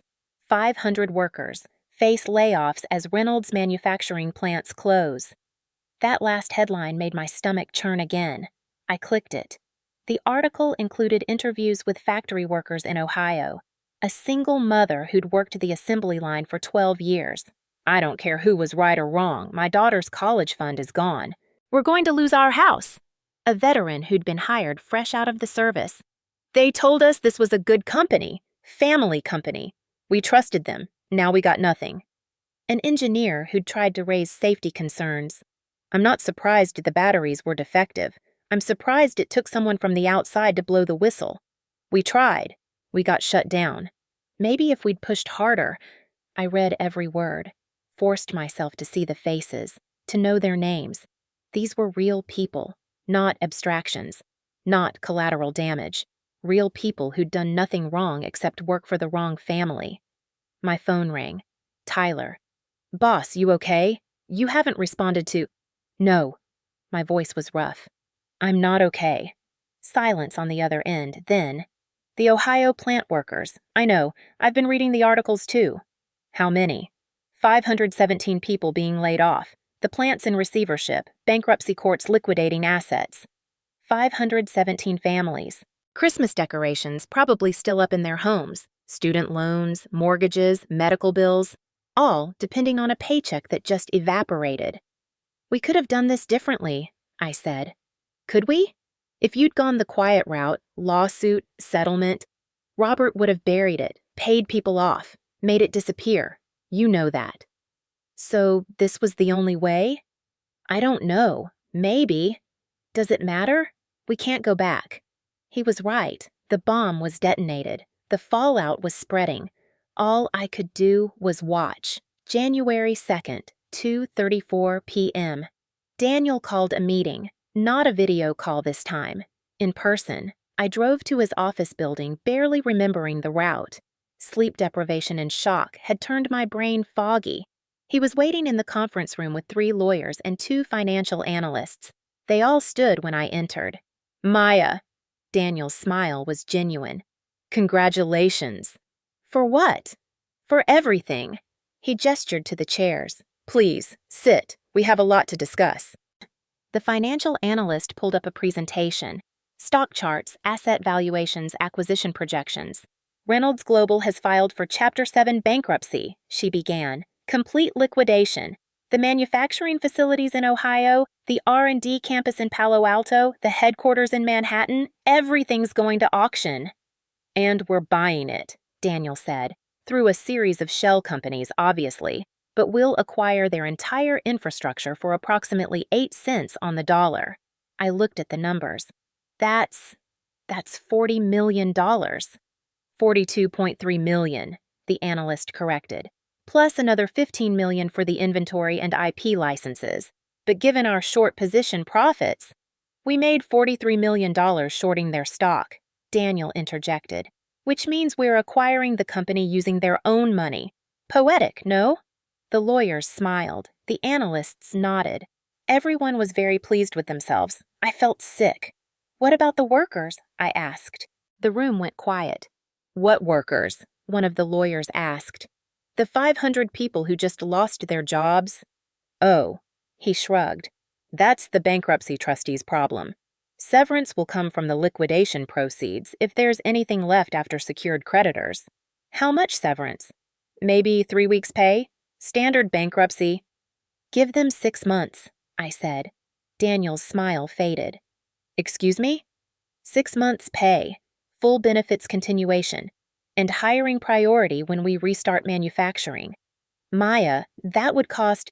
I don't care what it costs. Those people did nothing wrong. They're not paying for my family's fraud. They already are paying, Daniel said carefully. That's what happens in bankruptcy. Innocent people lose. It's unfortunate, but… No, I stood up. You want to use my name?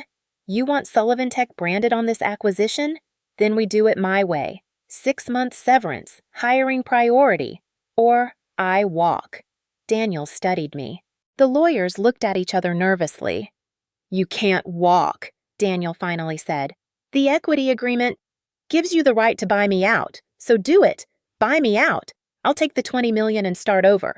But I won't be part of destroying those people twice. Daniel stood, walked to the window. Long silence. 6 months severance will cost approximately $23 million, he said, which erases most of our profit margin on this deal. Yes. You're willing to lose money to make yourself feel better? I'm willing to lose money to not be you. That landed. I saw it hit. Daniel's jaw tightened. Fine, he said coldly. 6 months severance. But this comes out of your equity percentage. My investors didn't sign up for charity.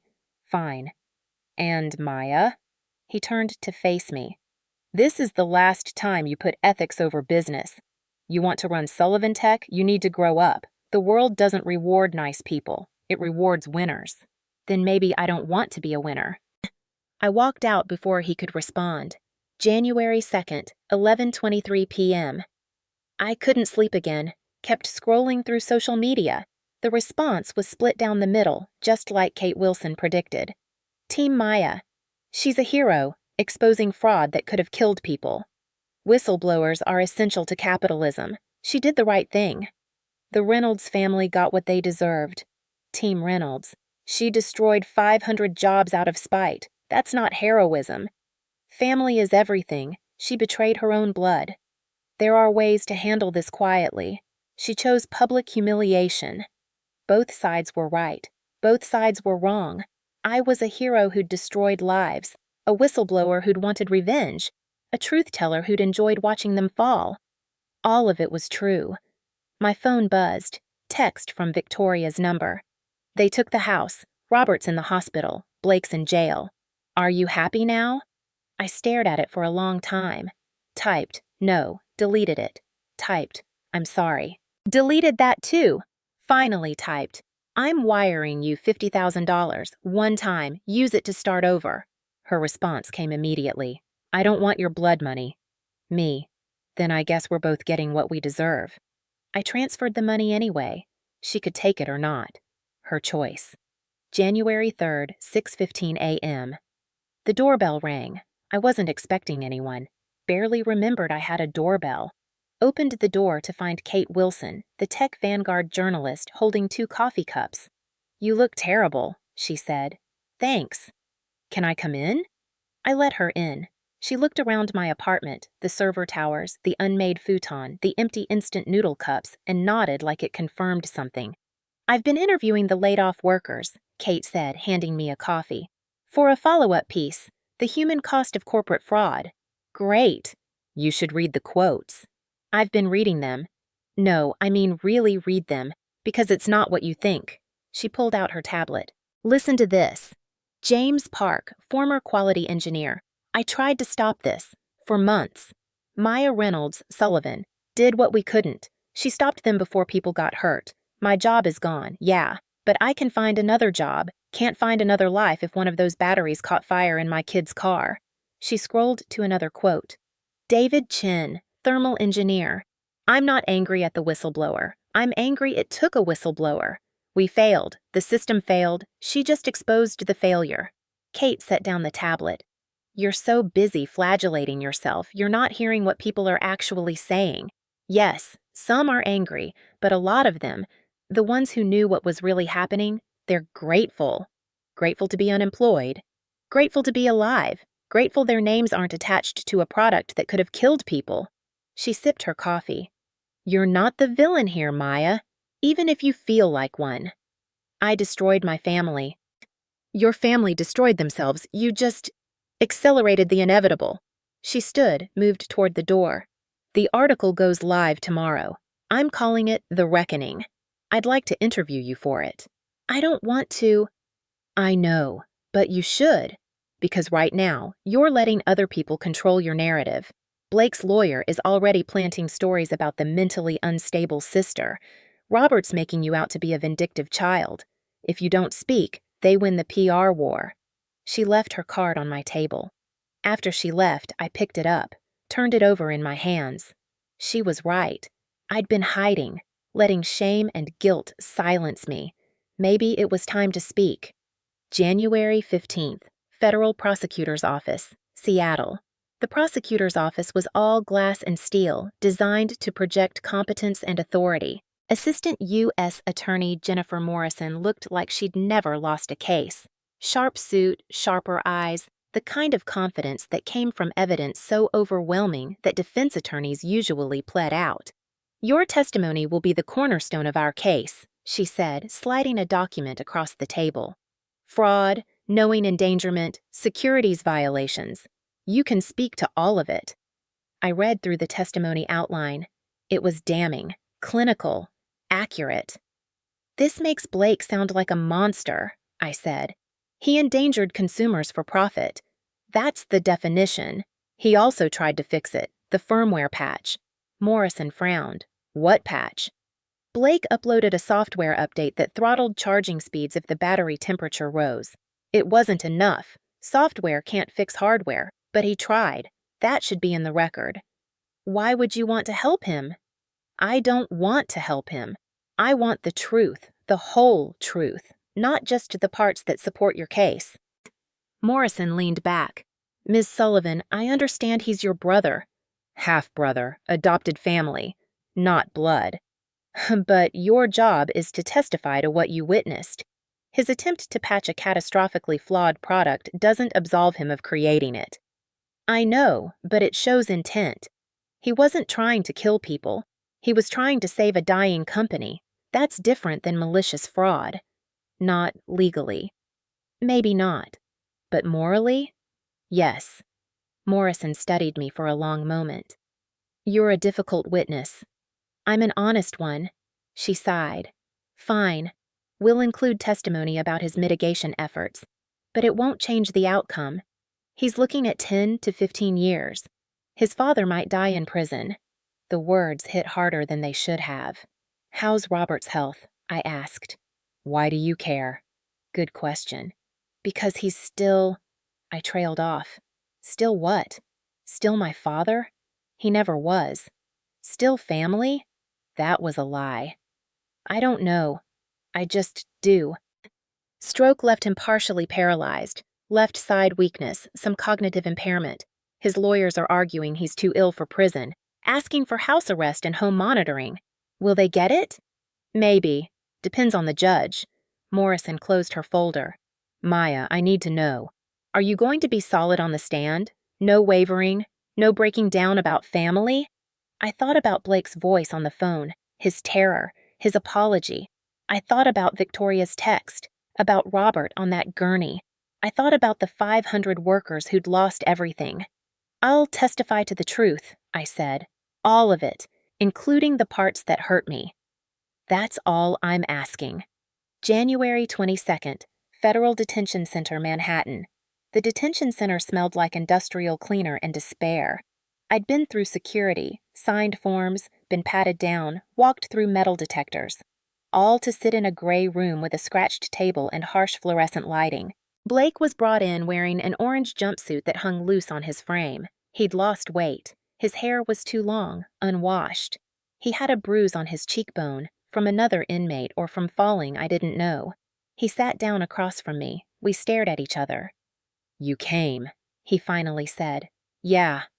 Why? I didn't have a good answer. I testified yesterday, at the grand jury. I thought you should know. What did you say? The truth, that you stole my work, that you shipped dangerous batteries, that Dad pressured you but you made your own choices. Blake nodded slowly. Did you tell them about the patch? That I tried to fix it? Yes. Something flickered in his eyes. Relief? Gratitude? Hard to tell. My lawyer says I'm looking at 8 to 12 years, Blake said. Federal sentencing guidelines. They offered a plea deal. Testify against Dad. Get 6 years. Are you taking it? Should I? He looked at me. Really looked at me. Is that what you want? Me throwing Dad under the bus? I stopped. What did I want? I want you to do what lets you sleep at night. Blake laughed bitterly. I don't sleep at night. I close my eyes and see that ballroom, all those people staring at me, the battery failing, your name on the screen. He leaned forward. Did you know it would feel like this when you planned it? Feel like what? Empty. Hollow. Like winning doesn't actually fix anything. Yeah, I whispered. I knew. Then why did you do it? Because it was the right thing to do, even if it didn't fix me. We sat in silence for a while. I'm sorry, Blake said finally. For real this time. Not a draft I don't send. Not a last-minute panic text. I'm sorry I stole your work. I'm sorry I was too weak to stand up to Dad.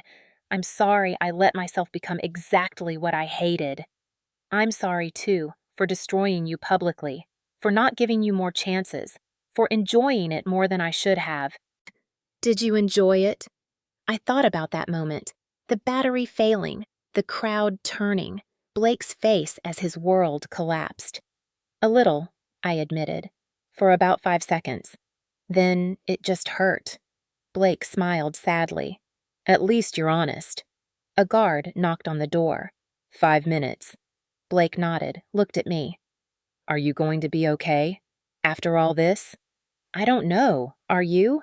No. But I've got 8 years to figure it out. He paused. The institute, the one you're building at the estate.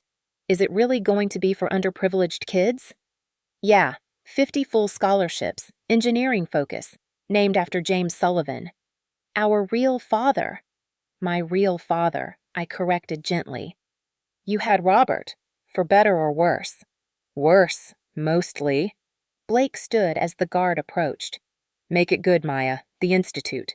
Make it count for something. Don't let all this destruction be for nothing. I'll try. No. He looked at me hard. Do it.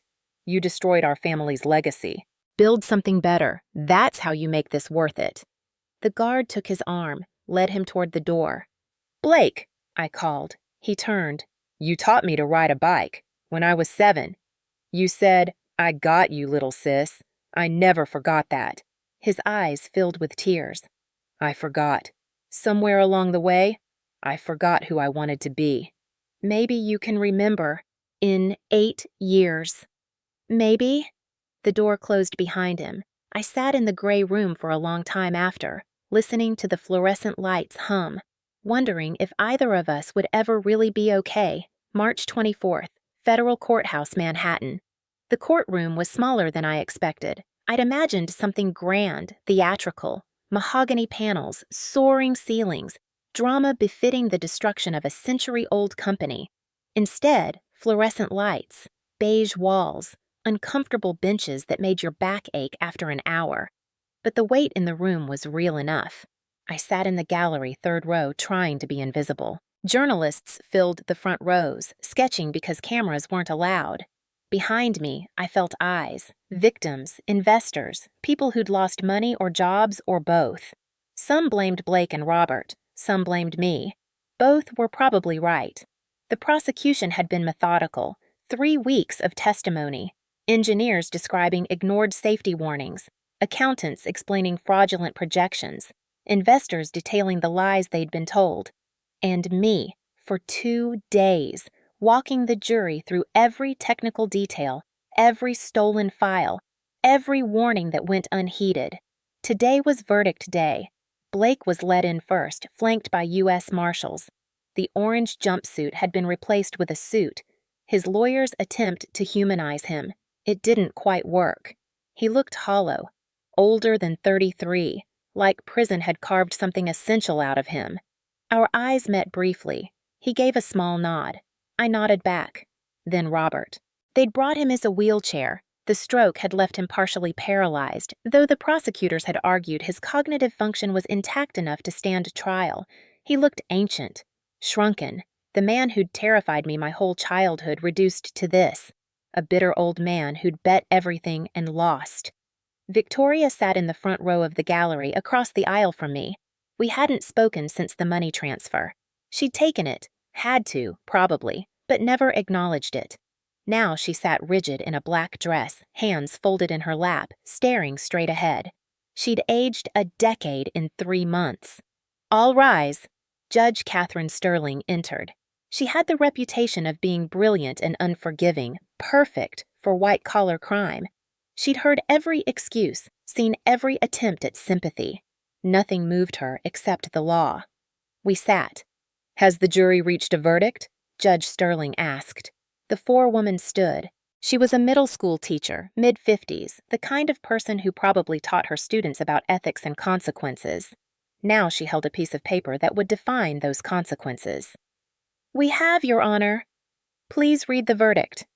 The forewoman looked at Blake, then at Robert. Her expression was unreadable. "In the case of United States versus Blake Reynolds on the count of securities fraud, we find the defendant guilty." Blake's lawyer put a hand on his shoulder. Blake didn't react. "On the count of wire fraud, guilty." Victoria made a small sound, a whimper. "On the count of conspiracy to commit fraud, guilty." "On the count of reckless endangerment, guilty." 4 guilties. Blake dropped his head into his hands. The forewoman turned to Robert's side of the courtroom. "In the case of United States versus Robert Reynolds, on all counts, guilty." Robert showed nothing, just sat in his wheelchair, impassive, like he'd expected this all along. Maybe he had. Smart men usually knew when they were beaten. Judge Sterling banged her gavel. "The defendants will remain in custody pending sentencing. Sentencing hearing will be scheduled for..." "Your Honor," Blake's lawyer stood. "My client would like to make a statement." The judge frowned. "This is highly irregular." "I know, Your Honor, but he's waiving his right to appeal. He wants to address the court." Judge Sterling looked at Blake. "Mr. Reynolds, you understand that anything you say can and will impact your sentencing." Blake stood. His voice was steady. "I understand." "Proceed." Blake turned to face the courtroom, found me in the 3rd row. "I'm guilty," he said simply, "of everything. I stole my sister's work. I shipped dangerous products. I lied to investors. I did it because I was desperate and scared and too weak to stand up to my father." Robert's head snapped up. "Blake, shut up!" "No." Blake's voice hardened. "You don't get to talk anymore, Dad. You don't get to control this." He turned back to the judge. "Maya, my sister, tried to warn me. She gave me the data. She explained the risks. And I ignored her because admitting she was right meant admitting I was wrong. Admitting I wasn't the genius everyone thought I was." His voice cracked slightly. "I'm not asking for mercy. I'm just asking that when you sentence me, you remember. I tried to fix it. I uploaded a firmware patch. It wasn't enough, but I tried. And Maya..." He looked at me directly. "Maya saved my life. The kill switch she built, it prevented that battery from catching fire. If it had, I'd probably be dead. So, yeah, she destroyed the company. But she also saved me from myself." Silence in the courtroom. Judge Sterling studied Blake for a long moment. "Is that all?" "No. One more thing." Blake turned to the gallery, to the section where laid-off workers sat. "I'm sorry. To every person who lost their job, their pension, their future because of what I did. You trusted us. We failed you. I failed you, and I'll carry that for the rest of my life." He sat down. Robert was staring at him with pure venom. Victoria was crying silently. And me? I was trying not to cry, because that was the brother I remembered, the one who owned his mistakes. the one who'd been buried under years of trying to be Robert Reynolds Jr. April 8th, sentencing. Judge Sterling didn't believe in sympathy. Blake Reynolds, she began, reading from her notes. You were given every advantage in life, wealth, education, opportunity, and you used those gifts to defraud investors, endanger consumers, and betray your own family. Blake stood motionless. Your cooperation with investigators and your genuine remorse are noted. So is the fact that you attempted, however inadequately, to mitigate the safety issues, but ultimately, you knew the product was dangerous and you shipped it anyway. She looked up from her notes. I sentence you to 8 years in federal prison, followed by 3 years supervised release. You are permanently barred from serving as an officer or director of any public company. 8 years. Blake would be 41 when he got out. His 30s, gone. He nodded, accepted it. Then the judge turned to Robert. Robert Reynolds, you are the architect of this fraud. You created a culture where profit mattered more than safety, where family members were assets to be exploited, where the truth was negotiable. Robert stared at her, defiant. Your age and medical condition have been considered. A lengthy prison sentence would likely be a death sentence, and this court is not in the business of execution. She paused. However, your crimes demand accountability. I sentence you to 5 years in federal prison, with eligibility for medical transfer to a supervised care facility after 2 years. You are permanently barred from any business activity. All remaining personal assets will be liquidated for restitution. 5 years. Robert would be 77 when he got out, if he survived. Furthermore, Judge Sterling continued, I'm ordering a $50 million fine. Since you don't have $50 million, the state will garnish 100% of any future income, including Social Security, until the debt is paid. Robert's face finally showed emotion. Fear. The judge banged her gavel. Court is adjourned. I waited outside the courthouse as they loaded Blake into the transport van. He saw me through the window, mouthed something. I think it was, thank you. I turned away before I could respond. Victoria was standing by the courthouse steps, alone. Her friends had abandoned her months ago. Her social circle had evaporated. She was wearing a coat I recognized from 3 years ago. Couldn't afford new ones now. I walked over. Maya. She looked startled. I didn't think you'd speak to me. I'm not sure I am speaking to you. I didn't know how to finish. How are you managing? I have an apartment in New Jersey, 1 bedroom. I work at a department store. She said it like a confession, like admitting she'd become exactly what she'd spent her life running from. The money you sent, it helped. I'm almost through it, but it helped. Good. We stood in awkward silence. You were right, Victoria said quietly. About everything. The batteries, the fraud, Robert. She looked at her hands. I was so scared of being poor again that I let him destroy people. I let him destroy you. Yeah. That's all you have to say? Yeah? I looked at her. This woman who'd raised me, who'd tucked me in, who'd also lied to my face for 26 years about who I really was. What do you want me to say, Victoria? That I forgive you? That we can be a family now? I don't know. Something. Okay. Something. I took a breath. You were trapped. By poverty, by fear, by Robert's control. I understand that. But you were also an adult who made choices. You chose the house over me. You chose the lie over the truth, and I can understand it without forgiving it. She nodded, tears streaming. I'm proud of you. The Institute, the real battery, everything you've built. James would have been proud too.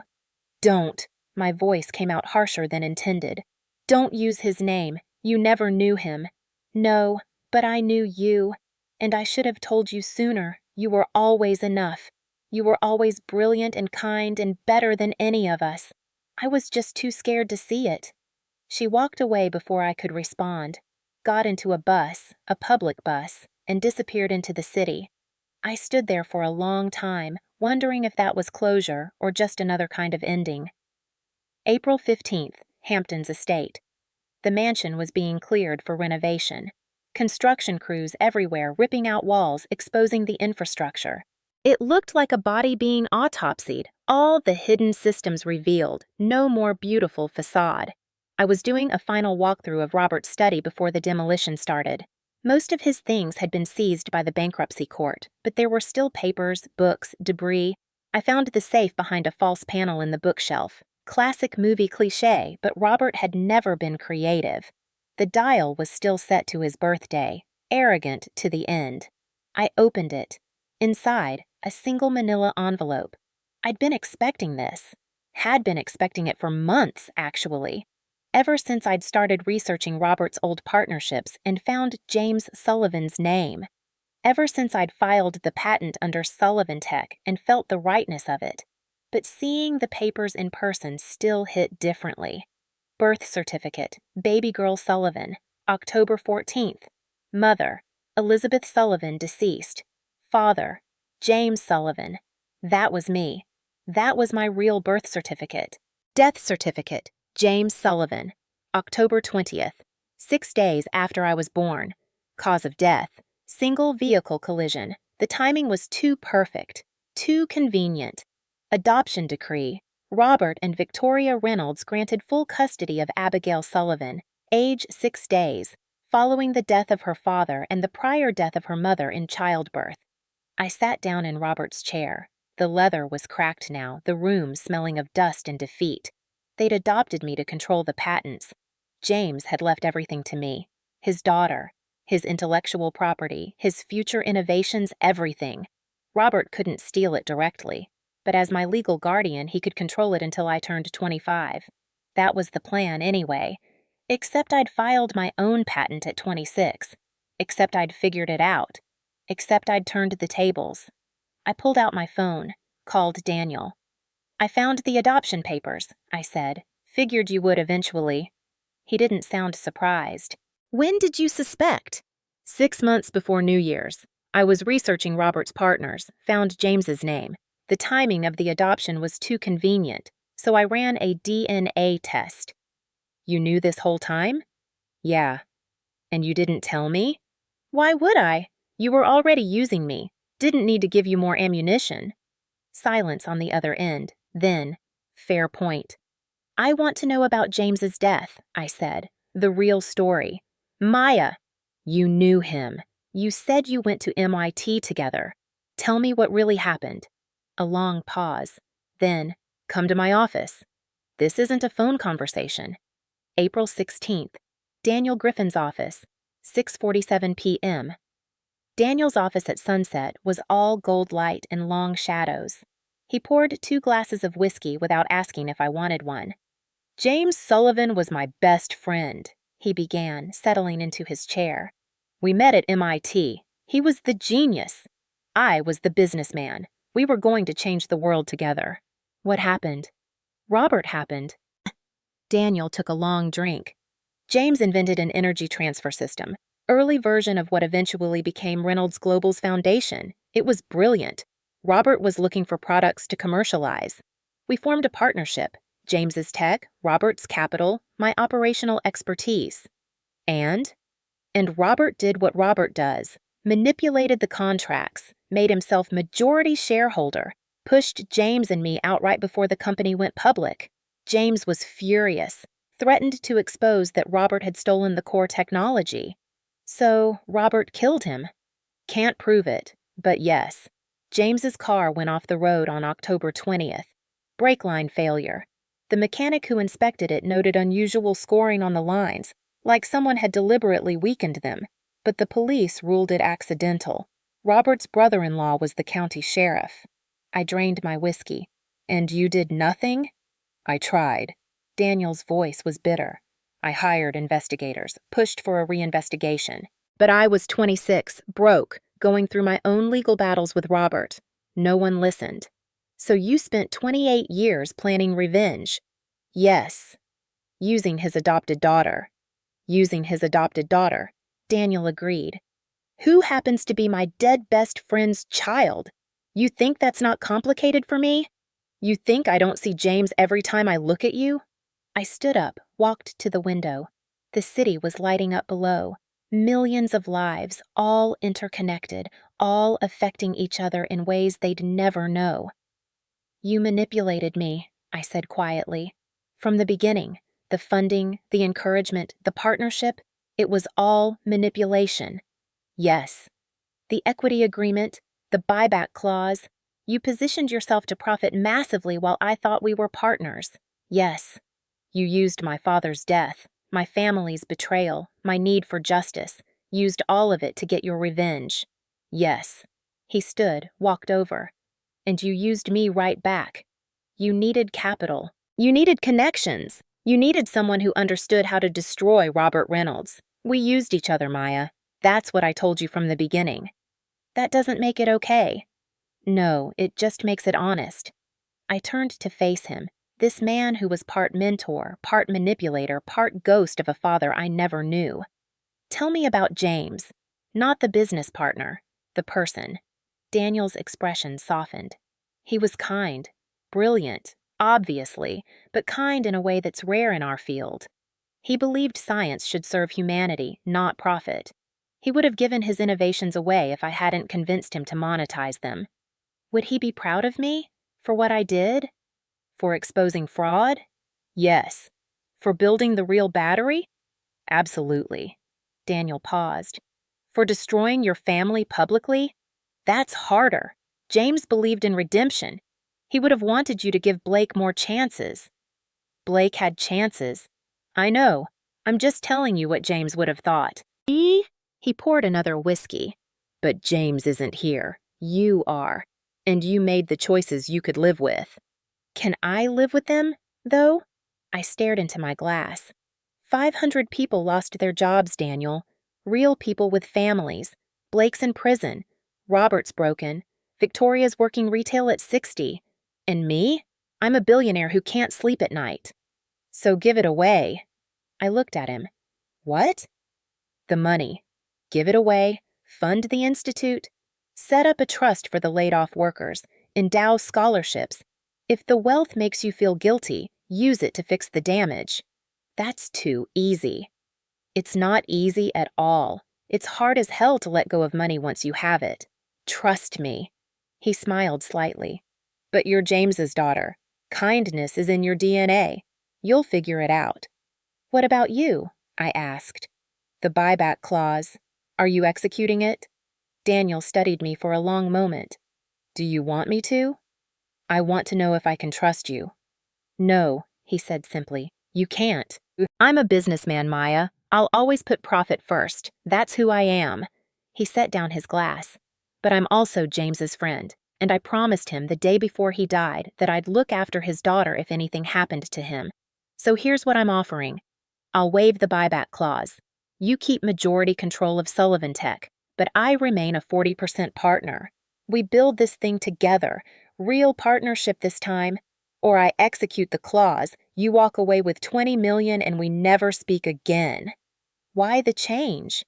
Because you proved something at the severance negotiation.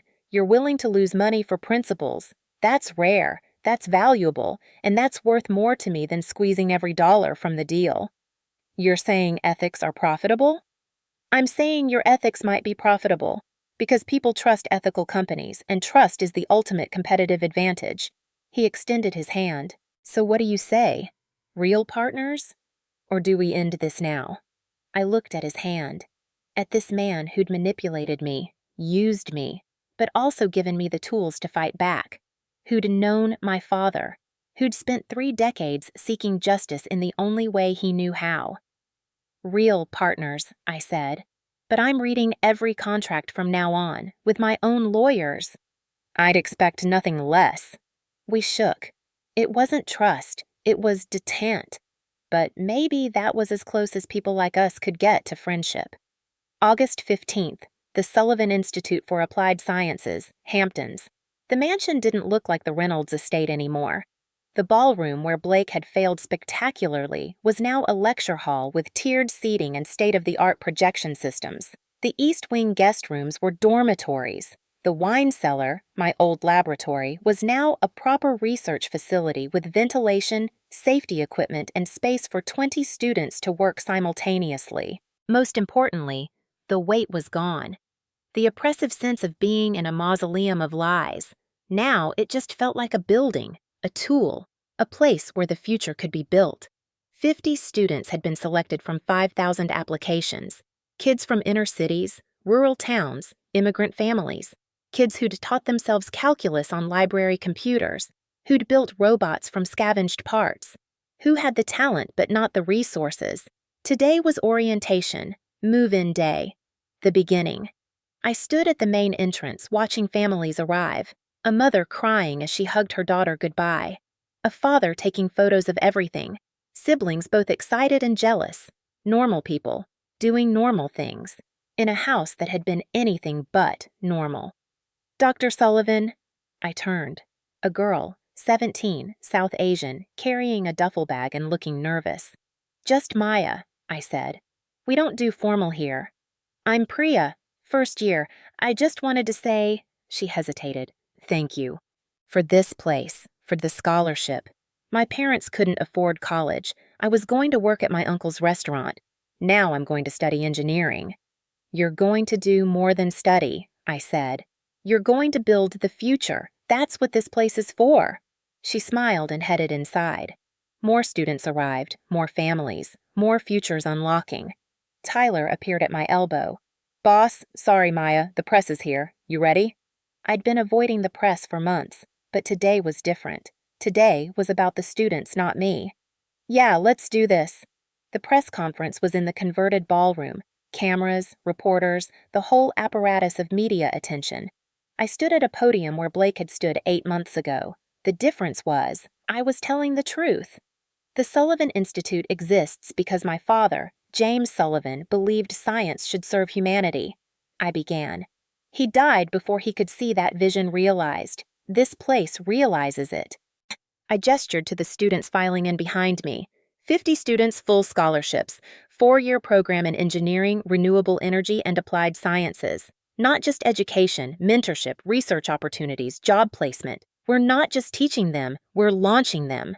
A reporter raised her hand. "Ms. Sullivan, how do you respond to critics who say you built this institute on blood money? That you profited from your family's destruction?"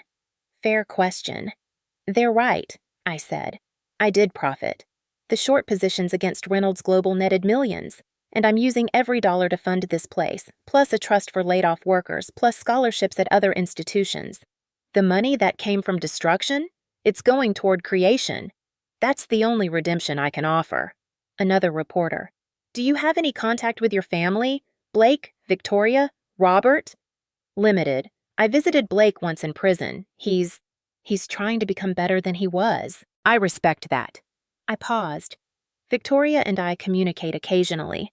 Robert and I don't speak. I don't imagine we ever will." "Do you regret what you did?" That was the question, the one I'd been asking myself for 8 months. "I regret the pain I caused innocent people, the workers who lost jobs, the families disrupted, but do I regret exposing the fraud? No, because if I hadn't, people would have died, the batteries would have failed, houses would have burned, and that's not hypothetical. That's physics." I looked directly into the cameras. I'm not a hero. I'm an engineer who saw a problem and fixed it. The fact that the problem was my family made it harder, but it didn't make it less necessary. The reporters threw more questions. I answered what I could, deflected the rest. Finally, "What's next for you?" I looked at the students, at Priya, now talking excitedly with another girl, at a boy examining the lab equipment like it was treasure, at 50 futures that hadn't existed a year ago. "This," I said simply, "building this, teaching, creating, that's what's next." After the press left, after the students settled into dorms, after the staff finished organizing, I found myself alone in the basement lab, the place where it had all started. The equipment was new, the space was clean, but I could still see the ghost of my old setup, the card table, the jury-rigged fume hood, the desperate midnight experiments. A different person had worked here, someone smaller, more naive, still believing family meant something. "Maya." I turned. Tyler stood in the doorway. "What are you doing down here?" he asked. "Remembering." The old lab? The old me. I walked over to where my workbench had been. I thought winning would fix everything, thought truth and justice would make me whole. Did it? No, but it made me honest. That's something.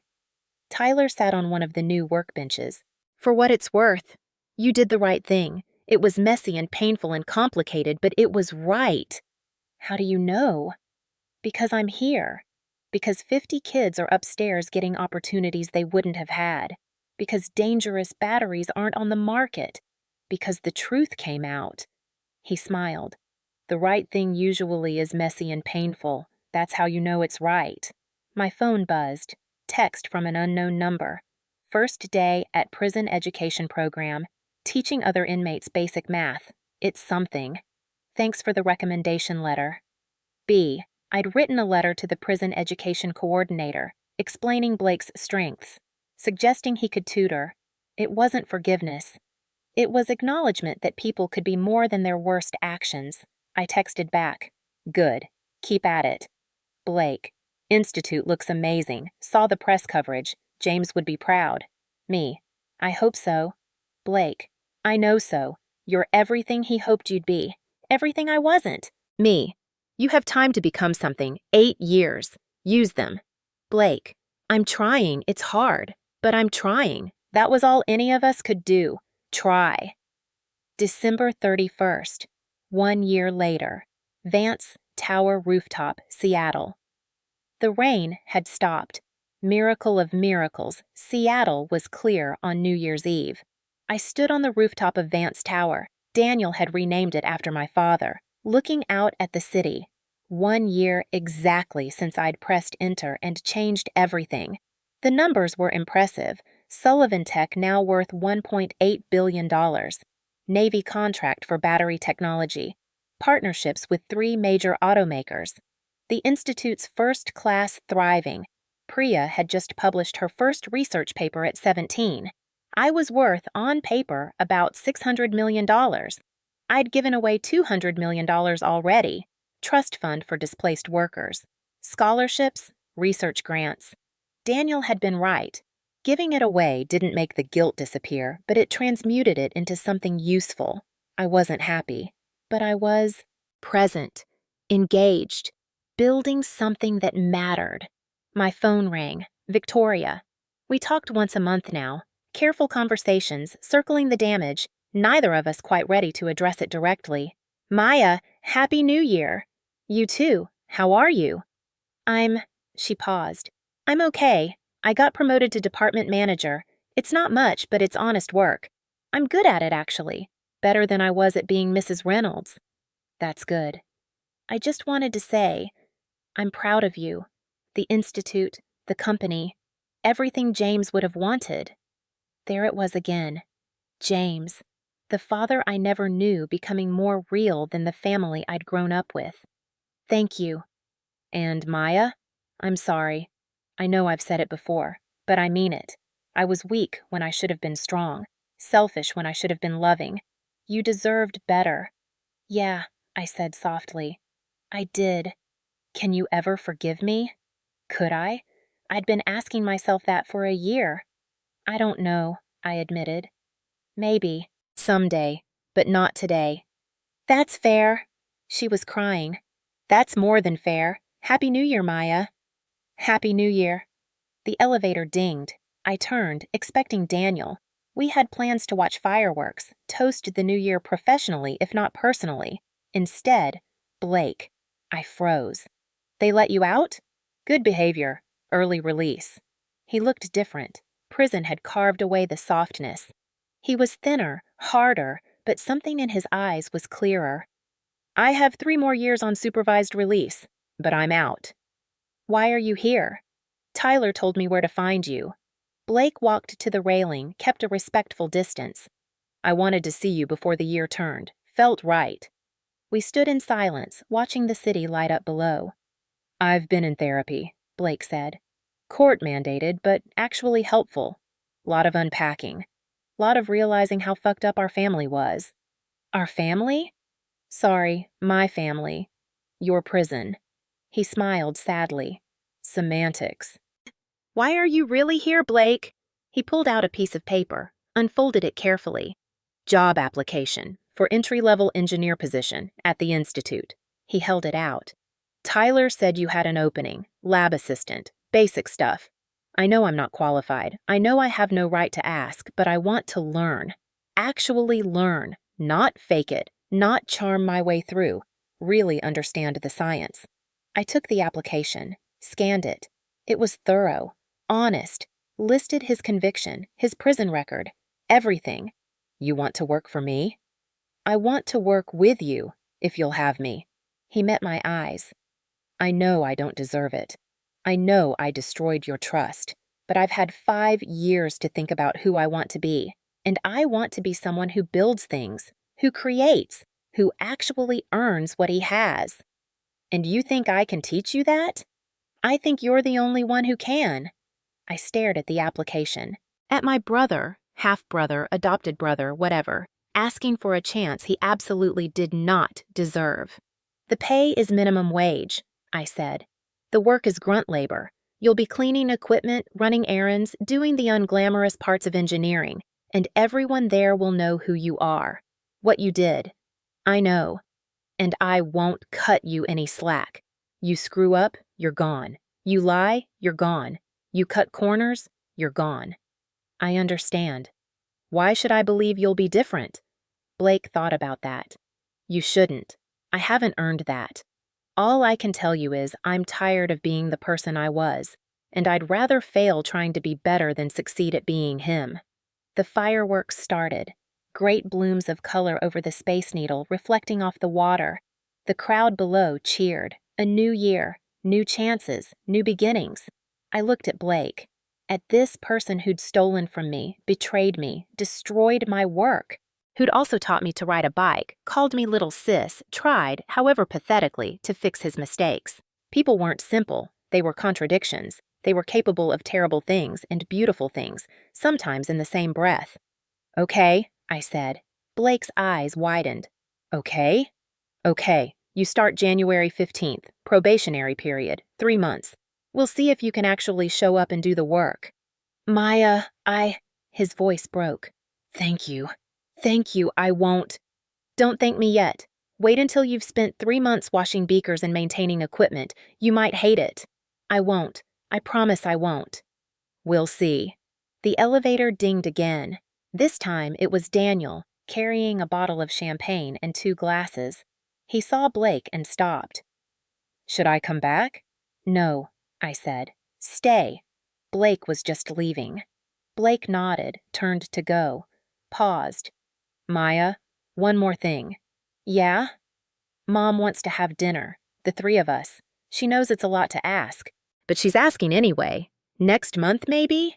Dinner with Victoria and Blake, the fragments of the family that wasn't really a family. A year ago, I would have said no immediately. Now? Maybe, I said. Let me think about it. That's more than I hoped for. Blake smiled, genuine this time, not the practiced charm. Happy New Year, little sis. Happy New Year. He left. Daniel poured the champagne, handed me a glass. You're really going to hire him? Maybe. We'll see if he shows up. I sipped. It was good champagne, probably cost more than my first car. He might actually mean it, or he might disappoint me again. Either way, I'll know I gave him a chance. That's very evolved of you. Or very stupid. Time will tell. We watched the fireworks in silence for a while. You know what I realized? I said. Revenge doesn't actually taste like anything. It's just empty, like eating air. But justice? Justice tastes like work, like showing up every day and building something better than what was there before. It's not satisfying, it's just necessary. That's very philosophical for someone who's made almost $2 billion in a year. The money doesn't matter. The money always matters. Okay, fine, the money matters, but it's not the point. The point is, I gestured to the city below, to the lights, to the people celebrating. The point is, we're still here, still building, still trying to make something good from something terrible. Is that enough? I don't know. Ask me in another year. Daniel raised his glass. To another year, then. And to your father. Both of them. The one who taught you science and the one who taught you survival. We clinked glasses. Midnight struck. The crowd below roared. Fireworks exploded in great cascades of light. And I stood there on top of a building named after a father I never knew, drinking champagne with a partner I didn't quite trust, having just offered a job to a brother who'd destroyed me. It wasn't happiness. It wasn't closure. It wasn't resolution.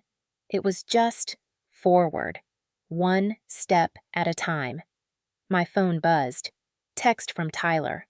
Boss, the Institute students are having a New Year's party. They asked if you want to come. No pressure, but they'd love to see you. I looked at Daniel. Rain check on watching fireworks? Hot date? Something like that. A bunch of teenagers who actually want me around. Go, I'll finish the champagne. I headed to the elevator. Paused at the door. Daniel? Yeah? Thank you for the funding, for the opportunity, for telling me about James. Even if it was all manipulation, it still helped. You're welcome. Even if you only half trust me. I 3/4 trust you now. That's progress. I'll take it. January 1st, 12:47 a.m., the Sullivan Institute. I arrived to find 50 students crammed into the common room, music playing, sparkling cider flowing.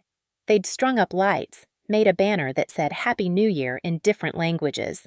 When I walked in, they cheered. Priya ran over. Maya, you came! Of course I came. Where else would I be? We wanted to show you something. She pulled me to the center of the room. We took a vote about what to call ourselves. Like, we're students here, but we're also more than that. We're building something together. Okay. One of the boys, Marcus, stepped forward. We decided on Sullivan's Engineers. If that's okay with you, like, we're carrying on your dad's work. The real one. James. My throat tightened. We know he believed science should serve people, Priya added. That's what we want to do, what you're teaching us to do. So we're Sullivan's Engineers, building the future, honestly. I looked around at these 50 faces. These kids who'd come from nothing and were becoming everything. Who didn't know me as the girl who destroyed her family. Who only knew me as the person who gave them a chance. Sullivan's Engineers, I repeated. Yeah, I think James would love that. They cheered again. Someone handed me sparkling cider. Someone else put on music. And for the first time in a year, I felt something like happiness. Not the triumph I'd expected. Not vindication or satisfaction. Just belonging. Purpose. The sense that maybe, possibly, the destruction had led to something worth building. Later, 2:34 a.m. The party wound down. Students drifted to their rooms. I helped clean up, stacking chairs, throwing away cups, turning off lights. Tyler found me in the kitchen, washing dishes. You don't have to do that. Cleaning crew comes in the morning. I know, I wanted to. He leaned against the counter. You okay? Yeah. Actually, yeah. That's new. It is. I dried my hands. Blake got out of prison. I know, I gave him your location. Hope that's okay. It is. He asked for a job. Are you going to give him one? Maybe. Probationary. We'll see if he can actually show up. I looked at Tyler. Do you think I'm crazy? For even considering it? I think you're someone who believes in second chances, or maybe third chances, in Blake's case. He smiled. I think that's what makes you different from your family. They used people until they broke. You help people become unbroken. That's very poetic for 2:30 in the morning. I'm tired. Tired makes me philosophical. He pushed off the counter. You heading back to Seattle? No, I'm going to stay here tonight, in the old basement. Just be there for a bit. Want company? No, but thanks. I walked down to the basement alone. To the lab where it had all started. It was perfect now. State-of-the-art equipment.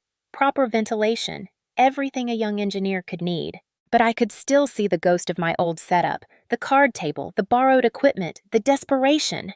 I sat down on the floor, back against the wall, and pulled out my phone. Opened the photo gallery, found the picture I'd saved months ago, the only one I had of James Sullivan. He was in a lab coat, holding a beaker, smiling at the camera. My father, the real one. "Hi, Dad," I whispered to the photo. "I don't know if you can hear me. Don't know if I believe in that kind of thing, but I'm going to talk anyway." I took a breath.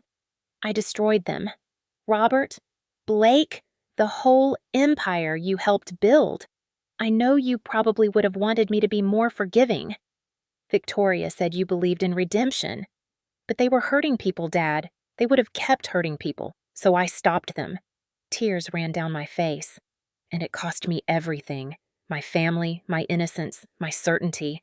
I'm not the person I was a year ago. I'm harder, more suspicious. I can't trust easily. I see angles everywhere. I wiped my eyes. But I'm also building something. This institute, these students. Technology that actually helps people instead of exploiting them. And maybe that's what you meant by science serving humanity. Not perfection, just showing up, doing the work, being honest about the flaws while building something better. I looked around the lab. I hope you're proud of me, even though I'm messy and angry and probably damaged beyond repair. I hope you look at this place and think, yeah, that's my kid, stubborn as hell, but she got there. My phone buzzed. Text from Blake. Got an apartment. Nothing fancy, but it's mine. Excited to start work. Scared, too. But excited. Thanks for the chance. Sleep well.